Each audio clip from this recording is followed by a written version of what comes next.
இன்றைய சிந்தனை வேதங்கள், மத புத்தகங்கள் நம் வாழ்வில் என்ன பங்கு வகிக்கிறது?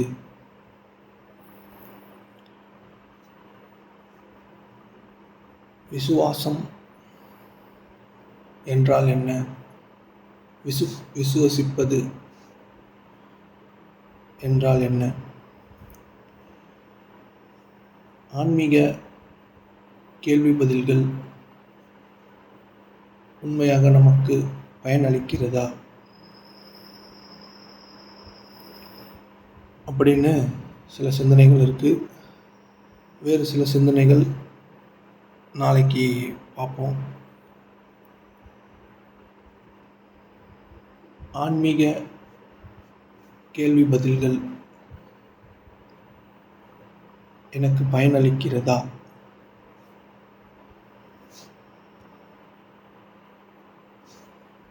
இப்போது யூடியூப்பில் பார்த்தீங்கன்னா நிறைய கேள்விகளுக்கான பதில்களும் நிறைய ஆர்டிஃபிஷியல் இன்டெலிஜென்ஸை பயன்படுத்தி ஞானத்தை பற்றி போதிக்கிற சேனல்ஸ் எக்கச்சக்கமாக உருவாகிட்டே இருக்குது.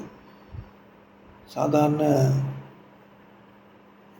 ஞான மக்களை விட அந்த மாதிரியான ஆர்டிஃபிஷியல் இன்டெலிஜென்ஸ் சேனல் சொல்கிற விஷயங்கள், ஞான போதனைகள் சிறப்பாக இருக்குது. ஏன்னா அது எக்ஸாக்டாக சொல்லுது. ஆன்மீக கேள்வி பதில்கள் நமக்கு பயனளிக்கிறதா அப்படின்னா, கேள்விகள் நிறைய இருக்குது, அதற்கான பதில்களும் நிறைய இருக்கிறது. ஆனால் உண்மையான ஞானம் பொருந்திய மக்கள் நீங்கள் கேட்ட கேள்வியை இல்லாமல் ஆக்கிடுவாங்களே தவிர பதில் சொல்ல மாட்டாங்க. பதில் அப்படின்றது நம்மளோட மைண்டுக்கு தான் தேவையே தவிர அதுக்கு உண்மை தேவையில்லை. நம்மளோட மைண்டுக்கு பதில் தான் தேவை. அது உண்மையா இல்லையான்றதெல்லாம் அதுக்கு தேவையில்லை. ரொம்ப காலமாக மனிதர்கள் கேள்விக்கு பதில் இருந்துச்சுன்னா சாட்டிஸ்ஃபை ஆகிடுவாங்க. அதனால் ஆன்மீக கேள்வி பதில்கள் உண்மை கிடையாது. நீங்கள் ஏதாச்சும் ஒரு கேள்வி கேட்டிங்கன்னா அந்த மாதிரி கேள்வி இல்லை அப்படின்றது தான் உண்மையான ஞான மனிதர்கள் பேசுவாங்களே தவிர அதுக்கு பதில் சொல்ல மாட்டாங்க. ஏன்னா அதுக்கு பதில் இல்லை. நீங்கள் கேட்குற கேள்வி உங்கள் மைண்டோட ஒரு இல்யூஷன். நீங்கள் இல்லாததை தான் கேட்குறீங்க, அதற்கான பதில்களும் இல்லாதது தான். ஆனால் அந்த பதில்கள் உங்களுடைய மனதை சாட்டிஸ்ஃபை பண்ணும். அந்த மாதிரி பதில் சொல்கிற எல்லாரையும் தான் மனிதர்களுக்கு ரொம்ப பிடிக்கும். ஏன்னா ஈகோ சாட்டிஸ்ஃபேக்ஷன் ரொம்ப ரொம்ப இம்பார்ட்டன்ட். ஆன்மீகத்தில் கேள்வி பதில்கள் பயனளிக்குமா அப்படின்னா, கேள்வியே இல்லாமல் ஆக்கிடணும். இப்போ நீங்கள் ஒரு கேள்வி கேட்குறீங்கன்னா அந்த மாதிரி ஒன்று இல்லை அப்படின்ற பதில் தான் உங்களை மேலே மேலே கூட்டிகிட்டு போகுமே தவிர கேள்விக்கான பதில்களும் இங்கே கேள்வியும் இல்லை, பதிலும் இல்லை. புரியுதுங்களா? நம்ம உருவாக்கிக்கிறோம் கேள்விகளை. அதற்கான பதில்கள் நம்மளை சாட்டிஸ்ஃபை பண்ணிச்சுன்னா அது நல்ல பதிலாகவும், இல்லை அப்படின்னா அது நம்மளுக்கு இன்னும் ஒரு தேடுதலையும் அதிகப்படுத்துது. இங்கே கேள்விகள் பதிலை உருவாக்குகிறது, பதில் நிறைய கேள்வியை உருவாக்கி கொண்டே இருக்கிறது. புரியுதுங்களா? கேள்வியே இல்லை. நம்ம கேட்குற எல்லா கேள்வியும் ஒரு விதமான இல்யூஷன். புரியுதுங்களா? அந்த கேள்வியை இல்லாமல் ஆக்கணும். உங்களுக்கான பதிலே அந்த கேள்வியே இல்லை அப்படின்றது தான். பதில்னு ஒன்று இல்லை. அதனால் இதை இப்படி லேசாக புரிஞ்சுக்க ட்ரை பண்ணுங்கள். அதனால் ஆன்மீக கேள்வி பதில்கள் இது சூப்பராக இருக்குது, இது நல்லா இருக்குது, இது தெளிவாக சொன்னாங்க அப்படின்றதெல்லாம் நீங்கள் மனதளவில் ஒரு செய்தியாக பதிக்க முடியுமே தவிர அதனால் உங்களுக்கு எந்த பயனும் இல்லை. அது தெளிவாக புரிஞ்சுங்க. நீங்கள் கேட்குற கேள்வியே ஒரு இல்யூஷன் தான். நம்ம நிறைய காணொலியில் பேசியிருப்போம். நம்ம மனம் க்ரியேட் பண்ணுற ஒரு இல்யூஷன் தான் இப்போ நீங்கள் வாழ்ந்துக்கிட்டு இருக்கிறதா நினச்சிட்ருக்க வாழ்க்கை. ஆனால் நீங்கள் ஏதோ ஒரு வாழ்க்கையை உங்கள்கிட்ட இருக்கிறதா, ஒரு சாட்டிஸ்ஃபைடாக இல்லை அன்சாட்டிஸ்ஃபைடாக நம்ம நினச்சிட்ருக்கோம்ல, அது எதுவுமே இல்லை. ஆனால் இருக்கிற மாதிரி தெரியுது. புரியுதுங்களா? அது உங்கள் மனத்தில் இருக்கிற மாதிரி தெரியுது. அதன் அடிப்படையில் நீங்கள் இயங்குறீங்களே தவிர நீங்கள் கேட்குற எந்த கேள்விக்கும் பதில் இல்லை. பதிலே சொன்னாலும் அது அதிகப்படியான கேள்விகளையே உருவாக்கி கொண்டிருக்கிறது. புரியுதுங்களா? பதிலே சொன்னாலும் அது அதிகப்படியான கேள்விகளை உங்களுக்கு உருவாக்கி கொண்டே இருக்கிறது. நீங்கள் இந்த கேள்விகளையும் பதில்களையும் விடவே மாட்டீங்க. ஏன்னா இது ஒரு மைண்டோட ஒரு விதமான தொடர் தொடர்ந்து நடந்து கொண்டு இருக்கின்ற ஒரு விஷயம் இது. புரியுதுங்களா? அந்த கேள்வி உங்களுக்கு பதில் கிடைச்சிச்சுன்னா என்ன நடந்துச்சு அப்படின்னா, ஒண்ணுமே நடந்திருக்காது. பதில் கிடைச்சிச்சு அவ்வளோதான். நீங்க என்ன மாற்றம் அடைந்தீங்க அப்படின்னா எதுவுமே இல்ல. ஆனா அந்த கேள்வியே இல்லன்னு சொல்லிட்டா, நீங்க நின்னுட்டுருக்க அந்த ஒரு பாயிண்ட் இருக்குல்ல, அதுவே இல்லன்னு சொல்லிட்டா உங்களுக்கு எதுவுமே இருக்காது. அந்த எதுவுமே இல்லாதது தான் நீங்க. அதனால உண்மையான ஞான மனிதர்கள் நீங்க கேட்ட கேள்விய டிஸ்ட்ராய் பண்ணிடுவாங்க. பதிலே அதான். அந்த கேள்விய இல்லாம ஆக்குறது தான் பதிலே தவிர, அந்த கேள்விக்கு பதில் சொல்றது பதில் இல்ல. அப்படி நீங்க நெறைய கேள்விகளுக்கு பதில கேட்டு எக்ஸைட் ஆயி அப்படிலாம் இருந்தீங்கன்னா, அதெல்லாம் ஒரு விதமான போதை. புரியுதுங்களா? அதெல்லாம் ஒரு விதமான போதை. எப்படி நம்ம சிகரெட்டோ, இல்ல மதுபானங்கள் குடிச்சு, நம்மளோட மனத கொஞ்ச நேரம் வெளியிலேருந்து சப்ஸ்டன்ஸ் எடுத்து நிறுத்தி, கொஞ்சம் நல்லா இருக்கிற மாரி தெரியுதோ, அந்த மாதிரி இந்த கேள்வி பதில்களும் உங்களுக்கு எக்ஸைட்மெண்ட்ட குடுத்து, ஒரு விதமான போதையிலே ஆழ்த்துமே தவிர, நீங்க தேடிட்டு இருக்கிறதையோ, இல்ல உங்களையோ அது தராது. கேள்வியும் ஒரு இல்யூஷன் தான், பதிலும் ஒரு இல்யூஷன் தான். அதனால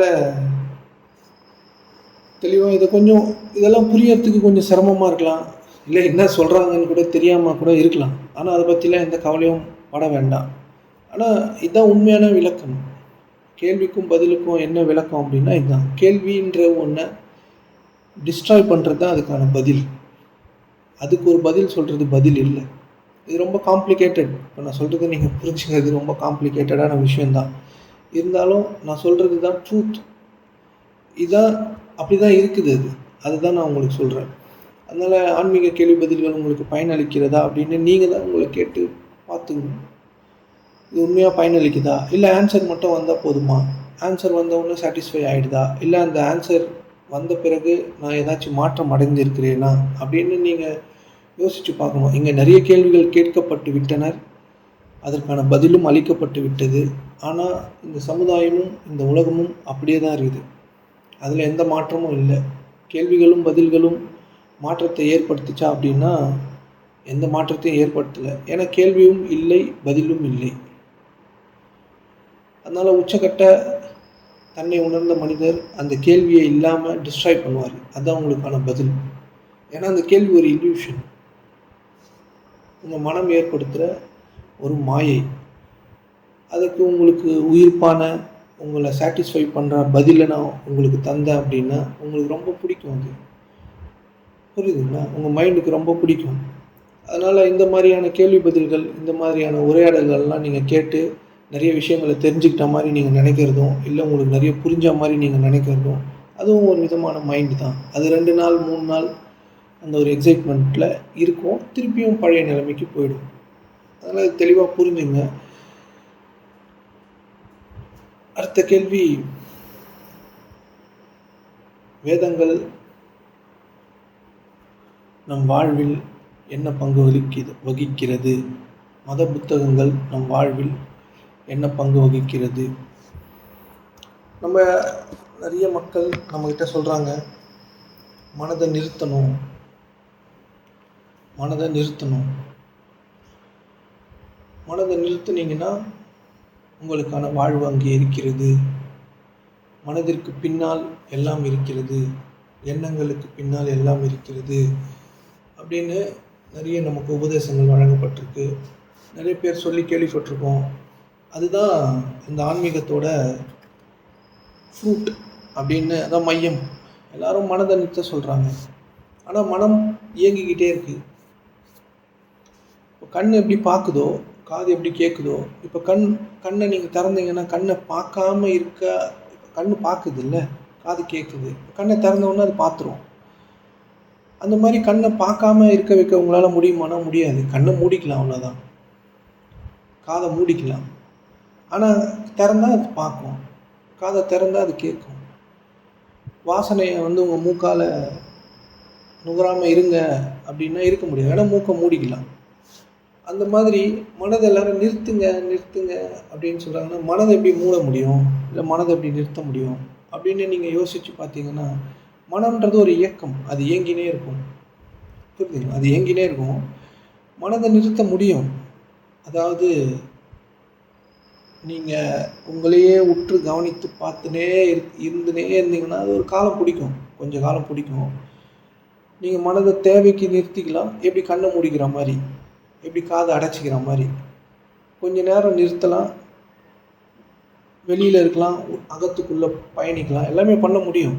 ஆனால் சாதாரணமாக மனம் வந்து இயக்கத்திலே இருக்கும். புரியுதுங்களா? மனதை நீங்கள் நிறுத்தி வைக்கலாம். ஆனால் அது ஓடுறத கொஞ்ச நேரம் கழிச்சு திருப்பி ஓட ஆரம்பிக்கும். புரியுதுங்களா? இந்த மனதை நிறுத்துறது அப்படின்னு பயிற்சி செய்து, இல்லை தீட்சை வாங்கி, இல்லை ஏதேதோ அபியாசங்கள்லாம் செய்து உங்களால் நிறுத்த முடியுமான்னு கேட்டால் அது ரொம்ப காம்ப்ளிகேட்டட், ரொம்ப கஷ்டம், ரொம்ப ரொம்ப கஷ்டம். இருக்கிறதுலே இந்த உலகத்திலே எதிராக ரொம்ப கஷ்டம் அப்படின்னா ராக்கெட் சயின்ஸோ இல்லை சேட்டலைட் அனுப்புறதெல்லாம் இல்லை, உங்கள் மைண்டை நீங்கள் நிறுத்துறது தான். அது நிறுத்த முடியும்.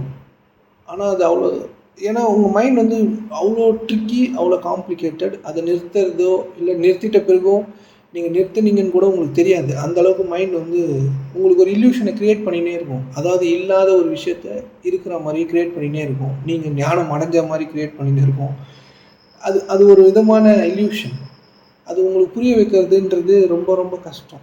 பேச்சால் புரிய வைக்க முடியாது. ஏன்னா பேசினா அது இன்னொரு ஒரு இல்யூஷனை க்ரியேட் பண்ணிவிடும்.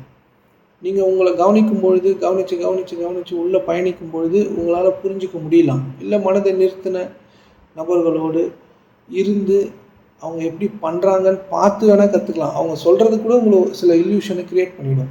ஆனால் இந்த வேதங்கள் என்ன பண்ணுது அப்படின்னா, உங்கள் மைண்ட் ஓடிக்கிட்டே இருக்குல்ல, உங்கள் மைண்டு ஓடிக்கிட்டே இருக்குது. அதை உங்களால் நிறுத்துங்க அப்படின்னு நீங்கள் ட்ரை பண்ணிங்கன்னா அது நிறுத்த முடியாது. திருப்பி அதிகமாக ஓடும். ஆனால் அதை கவனிச்சிங்கன்னா நிறுத்த முடியும். கவனிக்கலாம். அது அதுவாக தான் நிற்கணுமே தவிர, அதுவாக தான் அந்த ஆப்பர்ச்சுனிட்டி வந்து அதுவாக தான் உங்களுக்கு கிடைக்கும். நீங்கள் பண்ண முடியாது. நீங்கள் அப்படியே நிறுத்த முடியாது. நீங்கள் கவனிச்சுட்டே இருக்கலாம். ஒரு நாள் அது நிற்கும். அப்போது உங்களுக்கு அது தெரியும் எப்படி நிறுத்தணும்னு. நீங்களாக நிறுத்த முயற்சி பண்ணிங்கன்னா அது ஓடிக்கிட்டே இருக்கும், அதிகப்படியாக ஓடும். அந்த மனதை நிறுத்திட்டா உங்களுக்கான வாழ்வு உங்களுக்கு கிடச்சிரும், உண்மையாகவே கிடச்சிரும். அங்கே தான் எல்லாமே இருக்குது. உங்களோட மன ஓட்டத்தில் சிக்கி தான் இப்போ உங்கள் வாழ்க்கையில் துன்பம் இருக்குது, நான் நல்லா வாழ்கிறேன் அப்படிலாம் நீங்கள் நினச்சிட்டு இருக்கீங்களா? அது எதுவுமே இல்லை. அதெல்லாம் உங்கள் மைண்டோட இல்லாத ஒரு விஷயம். மைண்ட் க்ரியேட் பண்ணி வச்சுருக்கு. அதை நீங்கள் நம்பிட்டுருக்கீங்க, அவ்வளோதான். புரிஞ்சுங்களா? அதெல்லாம் நீங்கள் நம்பிட்டுருக்கீங்க. நான் நல்லா வாழ்கிறேன்றது கூட இல்லை, நீங்கள் நல்லா இல்லைன்றதும் இல்லை. நீங்கள் அந்த மாதிரியான நம்பிக்கைகளில் உங்கள் மைண்ட் ஒரு இல்யூஷனை க்ரியேட் பண்ணியிருக்கு. நீங்கள் நான் இப்படி இருக்கேன், நான் படிக்கலை, என் வாழ்க்கை சரியில்லை அப்படின்னு நீங்கள் நினச்சிட்ருக்கீங்க. உங்கள் மைண்ட் அந்த மாதிரியான ஒரு இல்யூஷனை க்ரியேட் பண்ணியிருக்கு. நான் நல்லா இருக்கேன், சூப்பராக இருக்கேன், என்கிட்ட எல்லாமே இருக்குது அப்படின்னு ஒரு இல்யூஷனில் இருக்கீங்க. நீங்கள் அப்படிலாம் இல்லை. மனதை நிறுத்தும் போது தான் நீங்கள் நல்லா இருக்க முடியும். அதுவரையும் நீங்கள் நல்லாலாம் இருக்க முடியாது. அது ஒரு இல்யூஷன், அவ்வளோதான். இந்த உலகப் பொருட்கள் அதிகமாகவோ, இந்த உணவோ உடையோ இருப்பிடமோ உங்களுக்கு அதிகமாக இருக்குது, அவ்வளோதான்.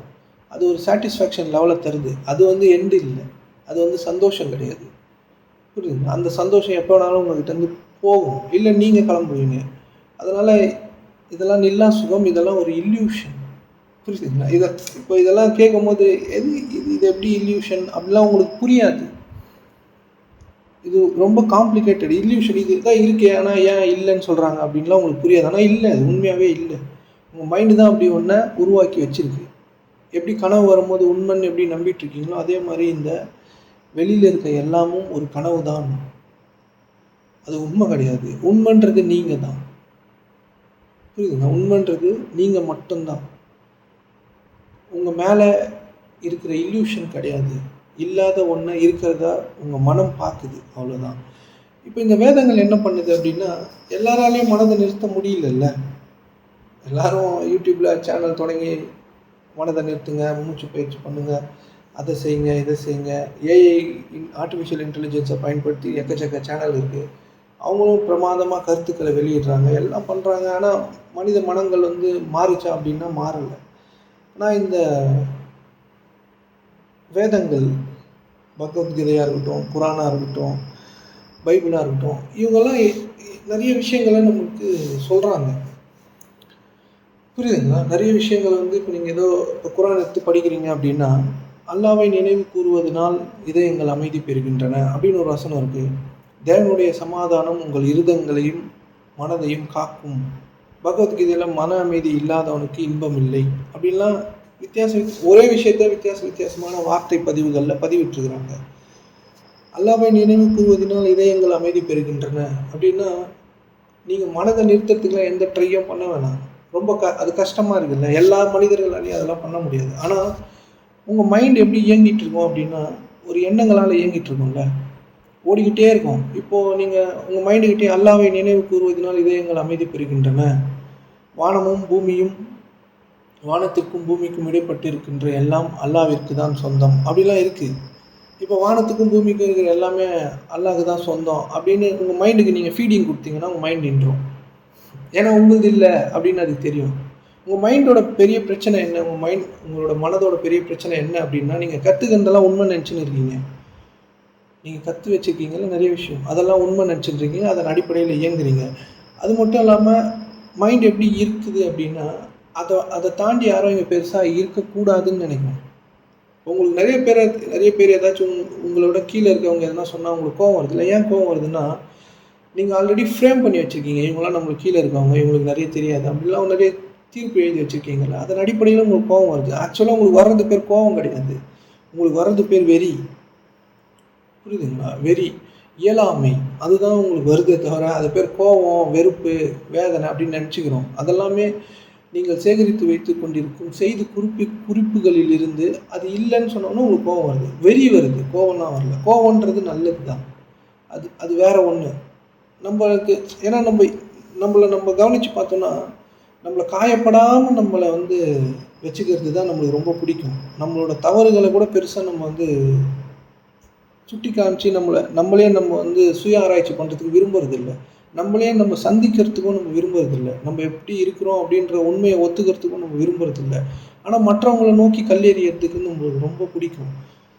இப்போ அரசியல்வாதி வந்து நெறைய ஊழல் பண்ணிட்டான், திருடிட்டான் அப்படிலாம் நெறைய பேசுறோம்ல. நீங்களும் எம்எல்ஏ ஆனா திருடுவீங்க, எல்லாமே பண்ணுவீங்க. ஏன்னா அது மைண்ட் பேட்டர்ன். அது அவன் பண்ணல. மைண்ட் அப்படிதான் பண்ணும். நான் இல்ல ஒழுக்கமா இருப்பேன். அப்படிலாம் இருக்க முடியாது. நீங்க வேணா நீங்க அந்த மாதிரியான வாய்ப்பு உங்களுக்கு கிடைக்கல. அதனால அமைதியா இருக்கீங்க. நியாயத்த பத்தி பேசுறீங்க. ஏன்னா மைண்ட் அப்படிதான் ஒர்க் ஆகும். 100 மனிதர்கள்ல 95 மனிதர்கள் மைண்ட் இப்படிதான் ஒர்க் ஆகும். 5 மனிதர்கள் வேணா அவங்கள கட்டுப்படுத்திக்க முடியும். புரியுதுங்களா? நீங்க வேணா உங்களுக்கு வாய்ப்பு இல்ல. அதனால நீங்க வந்து நியாயத்த பத்தி பேசுறீங்க. வாய்ப்பு கிடைச்சுச்சுன்னா நீங்களும் அதேதான் பண்ணுவீங்க. ஏன்னா மைண்ட் தூண்டும். எல்லாரும் ஒரு விதமான இந்த சமுதாயம் கொடுத்து வைத்துக் கொண்டிருக்கின்ற சட்ட திட்டங்களால் அடக்கப்பட்டிருக்கிறீங்க. அத ஃப்ரீ பண்ணா மோசமா நம்ம எல்லாரும் நடந்துப்போம். இந்த உண்மையெல்லாம் நம்ம ஒத்துக்க கூட தயாரா இல்ல. இல்ல நான் அப்படி இல்லன்னு நீங்க சொல்லுவீங்க. அப்படி இல்ல. உங்களுக்கு சான்ஸ் கிடைச்சா தான் தெரியும் நீங்க யாரு அப்படின்னு. உங்களுக்கு வாய்ப்பு கிடைக்கும் பொழுது, யாருமே பார்க்காத பொழுது, உங்களுக்கே இப்ப கூட தெரியும் நீங்க யாரு அப்படின்னு. ஏன்னா நீங்க என்ன மாரியான சிந்தனைய சிந்திக்கிறீங்க, என்ன மாரி தனிமையில இருக்கும்போது யோசிக்கிறீங்கன்னு உங்களுக்கு தெரியும். உங்களுக்குள்ள எவ்வளோ வக்ரம் இருக்கு, நீங்க எப்படிலாம் சிந்திக்கிறீங்க, என்ன பண்றீங்கன்னு எல்லாமே உங்களுக்கு மட்டும் தெரியும். அதான் உண்மை. இந்த உண்மைய நிராகரிச்சுட்டு வெளியில வரும்போது, சந்தனத்த தெளிச்சுக்கிறதுனாலயோ, வாசனை திரவியங்கள உங்க மேல தெளிச்சுக்கிறதுனாலயோ, நீங்க உண்மையானவரா மாறிட முடியாது. அந்த உண்மைய உங்களால ஒத்துக்க முடிய மாட்டுதுல்ல. கஷ்டப்பட்டு தானே ஒழுக்கமா இருக்க முடியுது. ஏன் ஒழுக்கமா, சந்தோஷமா இருக்க முடியல? ஏன்னா உங்க மைண்ட நீங்க அடக்குறீங்க ஒரு பாக்ஸ்க்குள்ள. உங்களுக்கு வாய்ப்பும் யாரும் பார்க்கல அப்படின்ற ஒரு நேரமும் கிடைக்கும் பொழுது, நீங்கள் தான் உண்மையா வெளிப்படுவீங்க அப்ப. இது எல்லாருக்குமே, எல்லாராலயுமே இத புரிஞ்சுக்க முடியும். ஏன்னா உங்களுக்குள்ள என்ன இருக்குன்னு உங்களுக்கு மட்டும் தெரியும். அத நீங்க வெளியில யார்கிட்டயும் காட்ட முடியாது. அது உங்களுக்கு மட்டும் தெரியும். ஆனா நம்ம நல்லவங்க மாரி நடிக்கிறோம். வேற ஒண்ணும் இல்ல. ஆனா நம்ம இப்படிதான் இருக்கிறோம்னு ஒத்துக்கினீங்கன்னா, அப்பதான் நீங்க நல்லவங்களா மாறவே முடியும். நீங்க அத அடக்க பார்க்குறீங்க. ஆனா அதுதான் நானுன்னு அப்படின்னு ரியலைஸ் பண்ணீங்கன்னா, உங்களுக்கு எல்லாமே புரிய ஆரம்பிக்கும். புரியுதுங்களா? இந்த வேதங்கள் எல்லாமே என்ன பண்ணுதுன்னா, மனத நிறுத்துது. உங்களுக்கு புரியுதுங்களா? நீங்க கவனிச்சு மனத நிறுத்தலாம். ஆனா மன ஓட்டத்த நிறுத்தவே முடியல. ரொம்ப கஷ்டமா இருக்கு, சிரமமா இருக்கு, என்னால ஒண்ணுமே பண்ண முடியல, வேதனையா இருக்கு, யோசனை ஓடிக்கிட்டே இருக்கு அப்படின்னா, "கர்த்தரை நம்புகிறவன் செழிப்பான்" அப்படின்னு பைபிள்ல இருக்கும். நீங்க உடனே அந்த வசனம் சொன்னா அந்த ஓடினே இருக்கிற மனம் நிக்கும். ஏன்னா கமெண்ட் குடுக்குறீங்க அதுக்கு. கர்த்தரை நம்புகிறவன் அதுக்கு முதல்ல நீங்கள் கடவுள்னு ஒன்று இருக்குதுன்னு நம்பணும். அதுதான் ரொம்ப இம்பார்ட்டன்ட். ஏதோ ஒன்று இங்கே இருக்குது நம்மளோட. உங்களுக்கு நீங்கள் இது எப்படி நம்பிக்கணும் அப்படின்னா, உங்களால் இங்கே எந்த இயக்கமும் நடக்கலை. தயவுசெய்து அதை புரிஞ்சுங்க. உங்களுக்கு வர காற்று எங்கேருந்தோ வருது. உங்களுக்கு வர வெயில் எங்கேருந்தோ வருது. எல்லாமே வேற எங்கெங்கிருந்தோ வருது. மழை வருது. எல்லாமே உங்கள் இயக்கத்தில் நடக்கல. ஆனால் நீங்கள் உங்கள் வாழ்க்கை என்னவா நினைக்கிறீங்கன்னா, நீங்கள் நடத்துறதா நினைக்கிறீங்க. உங்கள் மூச்சு காற்று ஃப்ரீயாக கிடச்சின்னு இருக்கு. வெயில் வந்தால் தானே எல்லாமே விளையும். அதெல்லாம் உங்களுக்கு மேலேருந்து வருது. அதோட வேலைகளெல்லாம் அது பாட்டுக்கிட்டு ஏதோ ஏதோ செய்யுது. இதெல்லாம் நீங்களா கண்ட்ரோல் பண்ணுறீங்க. ஏதோ ஒன்று இங்கே இருக்குது தானே. அதை நீங்கள் ஒத்துக்க முடியாதா? இல்லை நம்ப முடியாதா? உங்கள் முன்னாடி ஒன்று இருக்குல்ல, எதுவுமே இல்லாத ஒன்று, இந்த ஸ்பேஸ், இந்த வெட்ட வெளி. இது வழியாக தானே இப்போ நான் உங்ககிட்ட பேசிக்கிட்டு இருக்கேன். இப்போ என்னோடய மொபைலில் இருந்தோ இல்லை உங்கள் மொபைலுக்கோ ஏதாச்சும் ஒயர் கனெக்ஷன் இருக்கானா? எதுவுமே கிடையாது. இது வழியாக தானே பேசிகிட்டு இருக்கேன். இது வழியாக தானே உங்களுக்கு கேட்குது. நான் இங்கே பேசினா எல்லாருக்குமே கேட்குது. இப்போ 26 பேர் இருக்கோம் அப்படின்னா, இந்த 26 பேருக்கும் நான் இப்போ பேசுகிறது எல்லாமே அப்படியே கேட்குது. இது எப்படி நடக்கும்? எல்லாரும் வேறு வேறு கண்ட்ரியில் வேறு இருக்கீங்க. நிறைய பேர் வேறு வேறு கண்ட்ரியில் இருக்கீங்க. இங்கே இருக்க 10,000 கிலோமீட்டர் தாண்டி 3000 கிலோமீட்டர் தாண்டிலாம் உங்களுக்கு எப்படி கேட்குது? இந்த ஃபோன், என்னோடய ஃபோனுக்கும் உங்கள் ஃபோனுக்கும் இடையில் என்ன இருக்குது? இந்த ஸ்பேஸ் தான் இருக்குது. உங்களுக்கு புரியுதுங்களா? இந்த ஸ்பேஸ் தான் இருக்குது. இந்த ஸ்பேஸை பற்றி தான் எல்லா வேதங்களும் உங்களுக்கு சொல்லுது. இந்த ஸ்பேஸ் இருக்குல்ல, இந்த வெட்ட வெளி, அதை பற்றி தான் எல்லா வேதங்களும் உங்களுக்கு சொல்லுது. அளவற்ற அருளாளன் நிகரற்ற அன்புடையும் அப்படின்னு இந்த ஸ்பேஸை பற்றி தான் சொல்லுது. புரியுதுங்களா? என்னையே சரணடைவாயாக, நான் உன்னை எல்லா பாவங்களிலிருந்து விடுவிப்பேன். இந்த மாதிரியான வசனங்களை நீங்கள் ஓதும்போது என்ன நடக்கும்னா, நீங்கள் பாடுபட்டு நிறுத்தணும்னு நினைக்கிறீங்கல்ல மனதை, அது நின்றும். அதனால தான் இப்போ எல்லா மதங்கள் ரிலேட்டடான கோயில்களுக்கும் எல்லாத்துக்கும் கூட்டம் போயினே தானே இருக்குது. ஏதாச்சும் பெனிஃபிட் கிடைக்கிறதுனால தானே கூட்டம் போயினே இருக்குது. யோசிச்சு பாருங்கள். ஏதோ ஒரு பெனிஃபிட் கிடைக்குது அவங்களுக்கு. அதனால தானே ரிப்பீட்டடாக ஒரு இடத்துக்கு போக முடியுது. இல்லைனா எப்படி போக முடியும்? போக முடியாதுல்ல. ஏதோ ஒரு பெனிஃபிட் அவங்களுக்கு, ஏதோ ஒன்று சுண்டல் கிடைக்குது, சக்கரை பொங்கல் கிடைக்குது, ஏதோ ஒன்று கிடைக்குது, ஏதோ ஒரு பெனிஃபிட் கிடைக்குது. பட் இந்த மாதிரியான வசனங்களை, இந்த மாதிரியான மத புத்தகங்களில் கொடுக்கப்பட்டிருக்க எல்லாமே இந்த ஸ்பேஸை பற்றி சொல்லுது. அதை நீங்கள் எழுதும்போது இப்போ ரொம்ப சிரமத்தில் இருக்கிறீங்க, ரொம்ப கஷ்டமாக இருக்கிறீங்க அப்படின்னா, இப்போ படிக்கிறீங்க, எவர் அல்லாவின் மீது முழு நம்பிக்கை வைக்கிறாரோ அவருக்கு அவனே போதுமானவன், உன் முழு இதயத்தோடு கர்த்தரை நம்பு அப்படிலாம் போட்டிருக்குன்னு வச்சுக்கோங்க. இதை படிக்கிறீங்க, உங்களோட மனம் ஓடுறது நிற்கும். நீங்கள் வேணால் ட்ரை பண்ணி பாருங்கள். புரியுதுங்களா? பொறுப்பேற்படுத்துவரை அல்லாஹ்க்கு பிடிக்கும் அப்படின்லாம் இருக்குது. பொறுப்பேற்படுத்துதல் அப்படின்னா என்னென்னா, உங்களோட வாழ்க்கையில் நிறைய பிரச்சனைகள், நிறைய விஷயங்களுக்கு நீங்கள் யோசிச்சுன்னு இருக்கீங்களா, அந்த யோசனையை நிறுத்திட்டிங்கன்னா உங்கள் வாழ்க்கை சரியாயிடும். இதான் உங்கள் வாழ்க்கையை நல்லா ஆக்கிறதுக்கான வழி. யோசிக்கிறீங்களா, அது செய்யவே கூடாது. இறைவன் உங்கள்கிட்ட பொறுப்பு, இறைவன்னா உங்களுக்கு தான் எதுவுமே நீங்கள் பண்ணல, ஏதோ ஒன்று பண்ணுதுல, அதை நம்புங்க, அவ்வளோதான். என்னை வணங்குவதற்காக அன்றி உங்களை நான் படைக்கவில்லை அப்படின்னு. இது ஒரு சைடு. உங்களுக்கு புரியுதுங்க? உங்கள் மைண்டை நிறுத்தத்துக்கு இது ஒரு சைடு. நீங்கள் அபியாசங்கள் செய்து உங்கள் மைண்டை நீங்களாக நிறுத்திக்கலாம். பட் ஓடிக்கிட்டு இருக்க மனம் இப்போது பிகினிங் லெவலில் உங்கள் வாழ்க்கை ஏதோ சிறப்பாக்கணும்னு நினைக்கிறீங்கள, இதெல்லாம் சொன்னீங்கன்னா நின்றுடும். நீங்கள் வேணால் ட்ரை பண்ணுங்கள். நீங்கள் ஓடிக்கிட்டே ரொம்ப கஷ்டமாக இருக்கும், உங்கள் மைண்ட் ஓடினே இருக்குது, இறைவா இதை உங்கள்கிட்ட பொறுப்பு ஏற்படுத்துகிறேன், இதை நன்மையாக்கு அப்படின்னு சொன்னீங்கன்னா உடனே உங்கள் மைண்ட் நிற்கும்.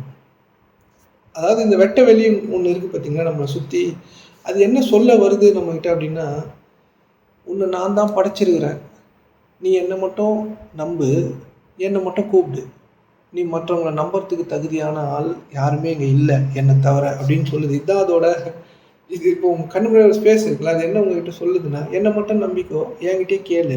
இப்போ நான் பேசுறது உங்ககிட்ட உங்களுக்கு கேட்குது, அது மாதிரி என்கிட்ட மட்டும் கேளு. இப்போ நான் பேசுகிறேன், அது உங்கள் எல்லாருக்கும் யார் கேட்க வைக்கிறாங்கன்னா இந்த ஸ்பேஸ் தான் கேட்க வைக்குது. ஆனால் இது உள்ள எதுவுமே இல்லாத மாதிரி நம்மளுக்கு தெரியும், ஆனால் எல்லாமே இருக்குது. சொல்லிட்டு புரியுதுங்களா? நான் இங்கே இந்தியாவிலேருந்து ஏதோ ஒரு கிராமத்தில், ஒரு குக்கிராமத்தில், ஒரு காட்டு பக்கத்தில் உட்காந்து பேசின்னு இருக்கேன். அது உங்கள் எல்லாருக்கும் கேட்குது இல்லை? அது இங்கேருந்து எங்கெங்கேயோ எடுத்துகிட்டு வந்து உங்கள் காதில் போட வைக்கிறது இல்லை. புரியுதுங்க? அதோட கட்டளை என்ன அப்படின்னா, நீ என்னை மட்டும் நம்பினா போதும், ஏன்னா நான் தான் உன்னை படிச்சிருக்கிறேன், உன் மேலே எல்லா அதிகாரமும் எனக்கு இருக்குது, நீ மனிதர்களை நம்புறதுனால எந்த பிரயோஜனமும் கிடையாது. ஏன்னா அவங்க எப்பயுமே நம்பிக்கைக்கு உள்ளானவர்கள் அல்ல அப்படின்னு சொல்லுது. இதை பண்ணீங்கனாலும் மைண்டு நிற்கும், இதை பண்ணீங்கனாலும் உங்கள் வாழ்க்கை சிறப்பாயிடும். பெருசு பெருசா மோட்டிவேஷன் அப்படி இப்படிலாம் சொல்கிறாங்கல்ல, உங்கள் மைண்ட் வந்து கெட்டது கிடையாது. உங்கள் மைண்டை உங்களுக்கு பயன்படுத்த தெரியல, அதான் பிரச்சனை. உங்கள் மைண்டு எண்ணங்கள்னால ஓடினே இருக்குது. ஆன்மீகத்தை பொறுத்த வரைக்கும் மைண்டு வந்து தப்பு, அப்படி இப்படி மைண்டை நிறுத்தணும், மனதிற்கு அப்பால் எண்ணங்களுக்கு அப்பால் அப்படிலாம் சொல்கிறாங்கல்ல, இதெல்லாம் படைச்சது இறைவன் தானே, ஏதோ ஒன்று படைச்சது இல்லை நம்மளை. அப்போ இதெல்லாம் எப்படி தப்பாக இருக்கும்? இறை படைப்பு எப்படி தப்பாக இருக்கும்? இதை நம்மளுக்கு சரியாக பயன்படுத்த தெரியலன்றது தான் தப்பு. இதை எப்படி சரியாக யூஸ் பண்ணுறதுன்றதுலாம் தப்பு இருக்குது. மற்றபடி இதெல்லாம் தப்பு இல்லை. புரியுதுங்களா? நீங்கள் வேதங்களை எடுத்து ஓதனீங்கன்னா உங்கள் மைண்ட் நிற்கும். அதுக்காக தான் இப்போது இவங்க எதுக்கு இதெல்லாம் டிசைன் பண்ணியிருக்காங்க அப்படின்னா, டிசைன்னா இது அறிவுலேருந்து டிசைன் ஆனது இல்லை. இது உண்மையாகவே இறைவனால் இறக்கப்பட்டது தான், உணர்வு நிலையில். இதெல்லாம் எதுக்கு நீங்கள் ஓதணும், இல்லை இதெல்லாம் எதுக்கு நீங்கள் படிக்கணும்னா, இது ஒரு இது ஒரு வழி. இந்த மாதிரி பண்ணிக்கலாம். உங்கள் மைண்ட் ஓடட்டும். இதை எதையாச்சும் ஓதி பாருங்கள், உங்கள் மைண்ட் நின்றும். என்ன மனம் பாடுபட்டு துண்டு துண்டாக போயிருந்தாலும் மனம் அப்படியே ஓடுது இல்லை, ஒரு விஷயத்தை குறித்து நிற்காமல் ஓடுது இல்லை, அது ஒன்றும் உண்மை கிடையாது. ஆனால் உங்களோட மொத்த சக்தியையும் அது அப்படியே இழுக்குது. உங்களோட எனர்ஜி மொத்தத்தையும் அது வந்து உரியுது. நீங்கள் உடனே ஏதாச்சும் வசனங்களை ஓதுனீங்க அப்படின்னா, உங்களுக்கு எது பிடிக்குமோ, பகவத்கீதை பிடிக்குமோ, இல்லை பைபிள் பிடிக்குமோ, இல்லை குரான் பிடிக்குமோ, ஏதோ ஒன்று எடுத்து நீங்கள் ஓதுனீங்க அப்படின்னா உங்கள் மைண்ட் நின்றும்.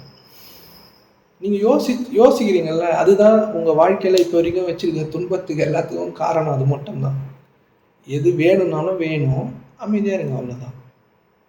இறைவா இதை நான் உங்ககிட்ட பொறுப்பேற்பு. இதை வேணால் செய்தெல்லாம் பாருங்கள். நீங்கள் மேனிஃபெஸ்டேஷனும் இப்படி கூட செய்துக்கலாம். மேனிஃபெஸ்டேஷன் நீங்கள் உணரணும்லாம் சொல்கிறாங்களா, உங்களுக்கு உணர தெரியாது. மைண்டு நின்னா தான் உணர்வு நிலைக்கு உங்களால் பயணிக்க முடியும். மைண்டை நிறுத்த எல்லாராலையும் முடியாது. இதை புரிஞ்சுக்கவும் முடியாது. காம்ப்ளிகேட்டட், ரொம்ப ட்ரிக்கி. உங்கள் மைண்டு இல்யூஷனை க்ரியேட் பண்ணினே இருக்கும். நீங்கள் உண்மை நம்புறது உண்மை கிடையாது.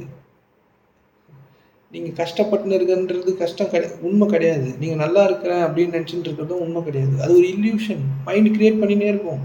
உங்களால் ஒன்றுமே அதுலேருந்து தப்பிக்கவே முடியாது. அதை நீங்கள் கவனிக்கும் போது தான் இதெல்லாம் உங்களுக்கு புரிய ஆரம்பிக்கும். நான் நிறைய விஷயம் சொல்கிறேன்ல, நீங்கள் கவனிச்சிங்கன்னா புரியும்.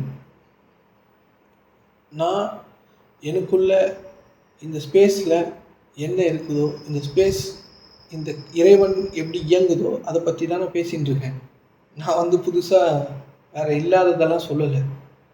புரியுதுங்களா? இந்த வேதங்களை நீங்கள் ஓதுறதுனால என்ன நினைக்கணும், உங்கள் மைண்ட் நிற்கும், அவ்வளோதான். நீங்கள் ட்ரை பண்ணுங்கள், ட்ரை பண்ணி பாருங்கள். எக்ஸ்ட்ரீம் ரிசல்ட்ஸ் உங்களுக்கு கிடைக்கும். கடவுள்னு ஒன்று இருக்குன்னு நம்புங்க. அதாவது இப்போ இந்த எல்லா வேதங்களும் ஏதோ ஒரு கடவுளை ப்ரொஜெக்ட் பண்ணுதில்ல, அதெல்லாம் நம்மளுக்கு வேணாம். ஏதோ ஒன்று சொல்கிறாங்கல்ல, யாரோ ஒருத்தரை சொல்கிறாங்கல்ல உருவமாக, அதெல்லாம் விட்டுட்டு ஜஸ்ட்டு உங்கள் மைண்டுக்கு இந்த மாதிரியான கட்டளைகளை உங்களுக்கு கொடுத்து பாருங்கள். அது நின்றும். உங்களோட தேவைகள் எல்லாமே பூர்த்தி ஆகும். நீங்கள் நினச்சது நடக்கும் இது வழியாகும். ஆனால் நீங்கள் நம்பணும்.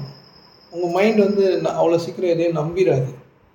அது எப்பயுமே நான் மட்டும்தான் அப்படின்ற, அதுக்கு நான் மட்டும்தான் எல்லாமே அப்படின்னு நினைக்கிற ஒரு விதமான பகுதி இருக்குது. அதனால் அதை வந்து நீங்கள் அதை தாண்டி கடவுள் ஒருத்தர் இருக்காருன்னா அதை நம்பாது. புரியுதுங்களா? அதை தாண்டி கடவுள் ஒருத்தர் இருக்காரு அப்படின்னா இப்போ நம்ம கடவுளை கும்பிட்றோம், நம்ம ஆல்மைட்டி அப்படிலாம் பேசுகிறோம்ல, நம்ம சும்மா கற்பூரம் ஏற்றி ஊதுவத்தி கொடுத்ததுக்கு 10 ரூபாய் செலவாகும்ல, அதுக்காக தான் அப்படி பண்ணுறோம். ஒவ்வொருத்தரும் அவங்கவுங்க வீட்டில் இருக்கிற பாதி சொத்தை கடவுளுக்கு கொடுக்கணும், உண்டியில் போடணும், இல்லை மக்களுக்கு நல்லது செய்யணும் அப்படின்னா அதெல்லாம் கடவுள்லாம் தேவையில்லாம் தூக்கி போட்டுருவோம். சும்மா நம்ம அது மாதிரி மைண்டோட ஒரு இல்யூஷன் தான் அது. சும்மா ஒரு கற்பூரம் 2 ரூபாய் ஏற்றிடுவோம், தேங்காய் 10 ரூபாய் உடச்சிருவோம், மெழுகுவத்தி 5 ரூபாய் ஏற்றிடுவோம். கடவுள்கிட்ட 5 ரூபாய்க்கு மெழுகுவத்தி ஏற்றிட்டு கேட்போம், என்னவோ இதை கொடுத்துரு அதை கொடுத்துரு. சரி ஏதோ ஒன்று கொடுத்தா கூட அதில் பாதி எனக்கு கொடுத்துருந்து கடவுள்கிட்ட கொடுக்குறோமானா கொடுக்க மாட்டோம். ஏன்னா மைண்ட் எல்லாத்தையும் ஓன் பண்ண பார்க்கும். புரியுதுங்களா? நீங்களே உங்களை யோசித்து பார்த்தீங்கன்னா ரொம்ப சிரிப்பாக இருக்கும். நீங்கள் பண்ணுற எல்லா செயல்பாடுகளையும் கவனித்து பார்த்தீங்கன்னா ரொம்ப சிரிப்பாக இருக்கும். ஆனால் அதுலேருந்து உங்களால் வெளியவும் வர முடியாது. ஏன்னா உங்கள் மைண்டு விடாது. உங்களுக்கு அதை செய்யாமல் இருக்க உங்கள் மைண்ட் வந்து அக்செப்ட் பண்ணிக்காது. எதனா ஆகிடுமோ, எதனா நம்மளுக்கு பிரச்சனை வந்துடுமோ, இதெல்லாம் சரியாக செய்யலைன்னா அப்படின்லாம் உங்கள் மைண்டே ஒரு இல்யூஷனை க்ரியேட் பண்ணிகிட்டே இருக்கும். அதுலேருந்து உங்களால் தப்பிக்கவே முடியாது. நீங்கள் ஒரு விஷயத்த பழக்கப்படுத்திட்டீங்கன்னு வச்சிங்களேன் உங்களோட மனதுக்கு, உங்களால் அதுலேருந்து வெளியில் வர முடியாது. அது முட்டாள்தனமாக இருந்தால் கூட பரவாயில்ல, செய்திடலாம் அப்படின்னு நினைப்பீங்க. புரியுதுங்களா? செய்திடலாம், முட்டாள்தனமாக இருந்தாலும் பரவாயில்லன்னு சொல்லிட்டு செய்வீங்க. அதை செய்து முடித்தா தான் உங்களுக்கு வந்து ஒரு அமைதி கிடைக்கும். புரியுதுங்களா? அதனால் வந்து உங்களுடைய மனம் அல்லாவை நினைவு கூறுவதினால் இதயங்கள் அமைதி பெறுகின்றனர் அப்படின்னு இருக்குல்ல. உங்கள் மைண்ட் ஓடினே இருக்கும். கடவுள்னு ஒருத்தர் இருக்காரு, என்னை மட்டும் கூப்பிடுப்பான்னு சொல்லுது, வேற ஒன்றும் இல்லை. என் பேரை முதல்ல சொல்லு அப்படின்னு சொல்லுது. அது இந்த ஸ்பேஸ் வந்து என்ன சொல்லுதுன்னா, என்னை மட்டும் முதல்ல என் பேரை சொல்லி ஆரம்பிச்சுக்கோ அப்படின்னு சொல்லுது. அதனால தான் உங்களுக்கு சில இந்த அதெல்லாம் உங்களுக்கு உணர்வு ரீதியாக இல்லை, அது பழக்கங்களாக இருக்குது. அதான் பிரச்சனை. இப்போ நான் ஸ்டார்ட் பண்ணும்போது சிலுவை போட்டு தானே ஸ்டார்ட் பண்ணுறேன், நான் புளியார் சுழி போட்டு தானே ஸ்டார்ட் பண்ணுறேன், அப்படி இல்லை. இது உணர்வு ரீதியாக உங்களுக்கு மாறலை, நீங்கள் கடவுளே நம்பலை, அந்த ஈகோயிஸ்டிக் மைண்ட்லேருந்தே இயங்குறீங்க. அதனால வந்து ரொம்ப கஷ்டமாக இருக்குது. அது மாதிரி செய்தாலும் ஒர்க் அவுட் ஆக மாட்டேங்குது. இங்கே ஒன்று உண்மையாக இருக்குதுன்னு நம்புங்க. புரியுதுங்களா? மேலேருந்து மழை வருது இல்லை, அது எங்கேருந்து எதோ சும்மா வருதுன்னு நினச்சிங்க, அது ஒரு அதிசயம் தானே. அதெல்லாம் யார் செய்கிறா நம்மளுக்காக? மரம் செடி கொடிலாம் ஆல்ரெடி நம்ம பிறக்கிறதுக்கு முன்னாடியே வளர்ந்து இருக்குது தானே. அதெல்லாம் யார் விளைய வச்சது? யார் முதல் விதையை கொடுத்தது? இதெல்லாம் அதிசயமாக தானே இருக்குது. இதெல்லாம் நீங்கள் நம்புறதுனால என்ன பிரச்சனை? நம்புங்க, கடவுள்னு ஏதோ ஒன்று இருக்குதுன்னு நம்புங்க. உங்கள் முன்னாடி இருக்காது, நீங்கள் எது பண்ணாலும் அது தெரிஞ்சிடும். நீங்கள் என்ன யோசித்தாலும், என்ன சிந்தித்தாலும், எவ்வளோ அசிங்கமாக இருந்தாலும், எவ்வளோ நல்லா இருந்தாலும் அது தெரிஞ்சிடும். உங்கள் மனநிலைக்கான வாழ்க்கையை தான் அது உங்களுக்கு கொடுத்துனே இருக்குது. நீங்கள் பெருசாக போய் எதுவும் தப்புலாம் யாருக்கும் பண்ண வேணாம். நீங்கள் யோசித்தாலே தப்பு, அவ்வளோதான். என்கிட்ட சொல்லுப்பா, நான் உனக்கு தரேன்னு சொல்லுது அது, அவ்வளோதான். Simple rule. உங்கள் முன்னாடி தான் அது இருக்குது. நீங்கள் கடவுளை தேடின்னு இருக்கீங்களா, அது உங்கள் முன்னாடி இருக்குது, உங்களுக்குள்ளேயே இருக்குது. அதான் நீங்கள், அதோட குட்டி, நீங்கள் அது போட்ட குட்டி. என்கிட்ட கேட்டலாம் உங்களுக்கு தரேன், அவ்வளோதான். இதுதான் டீலு. ஆனால் நீங்கள் யோசிப்பீங்க, எப்படி பண்ணலாம், என்ன பண்ணலாம் அப்படின்னு யோசிப்பீங்கள்ல.